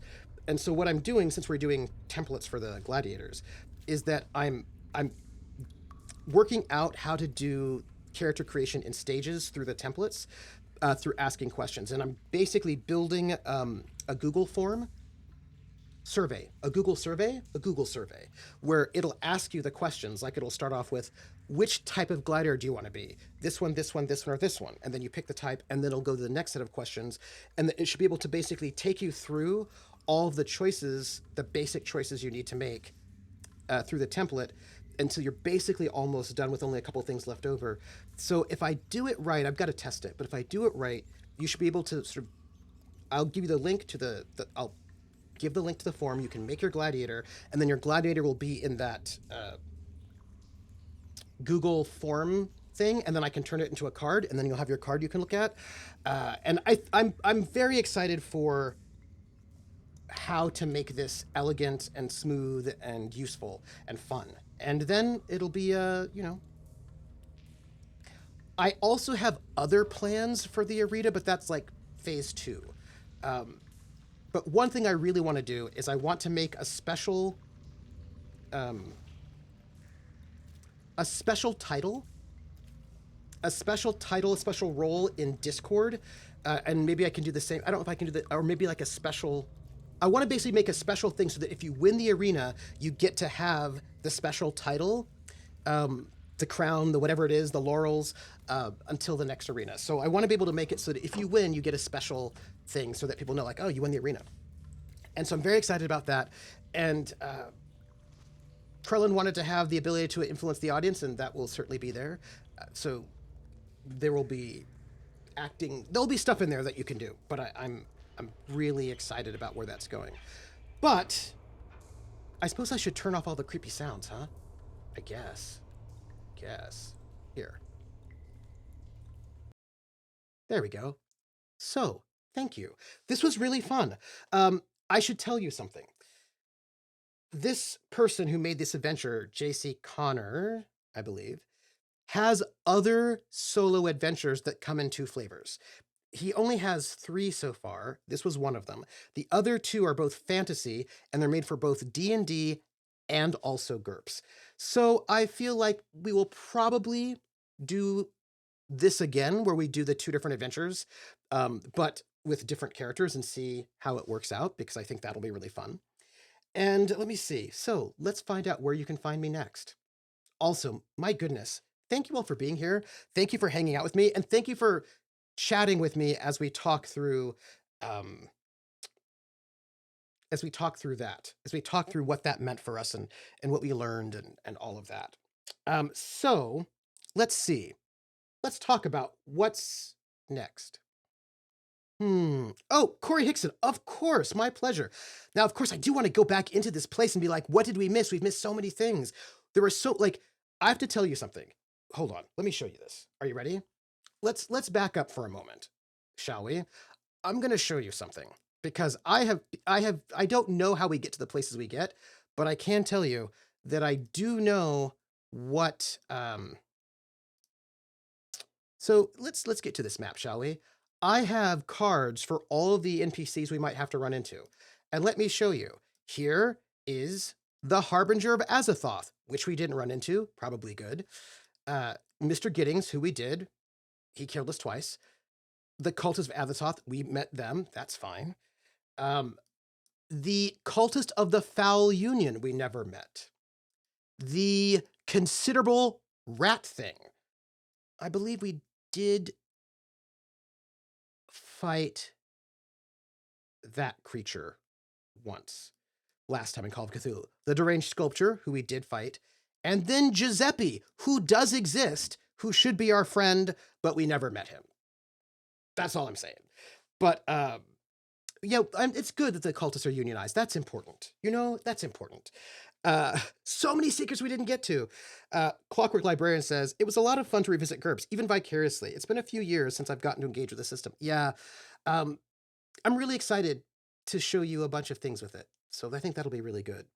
So let's see. Today is Friday. Tomorrow at noon, I will be playing Rain World here, so you can hang out with me there. The next big thing is Sunday at 2:30 p.m. Eastern.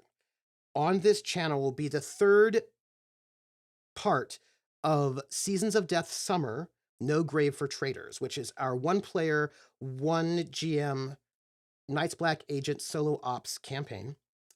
Little 3-shot. It has to be a 3-shot because we only have 3 sessions, because then Ari is going, who's our agent, is going away next week, and I'm going the week after. So, gonna have to sort of see if we can get through the end of this adventure in this one session. We will see. By the way, there are things you may not know, but I got a surprise. Which I hope we can get to at the end of this session. I have recruited the next agent, who is going to be Spring, and that agent is going to have their episodes in August. So we'll be having more Night's Black agents in August. We have another 3-shot planned for Saturdays in August. So please expect the 3rd agent to debut coming up in August for a 3-shot. All we need then is our 4th agent, who should be Winter. And I have an idea of who it might be, although I don't think we'll be able to actually get their adventure until winter break.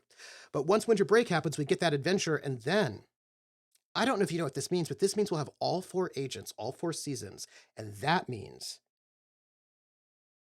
in the summer, next summer, prepare for all 4 seasons to come together to tackle the Dracula dossier. Yeah, yeah, that's right.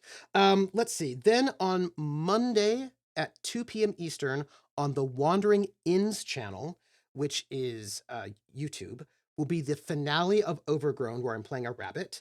And then Wednesday, 8 p.m. Eastern, over at Laugh Love Lindy's channel will be Reading Between the Lines. And please note, there will be the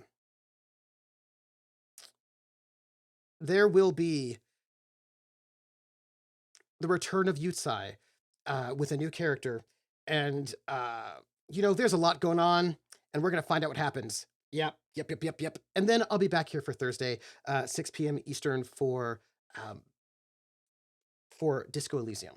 Those are, I think, and then Friday, next Friday, 7 p.m. Eastern, here on this channel is going to be Showdown, which is a one-shot indie game that I've been wanting to run for a while with Laugh Love Lindy, where it's an indie game without a GM, 2 players, and in this game there are 2 people who have come together to murder each other.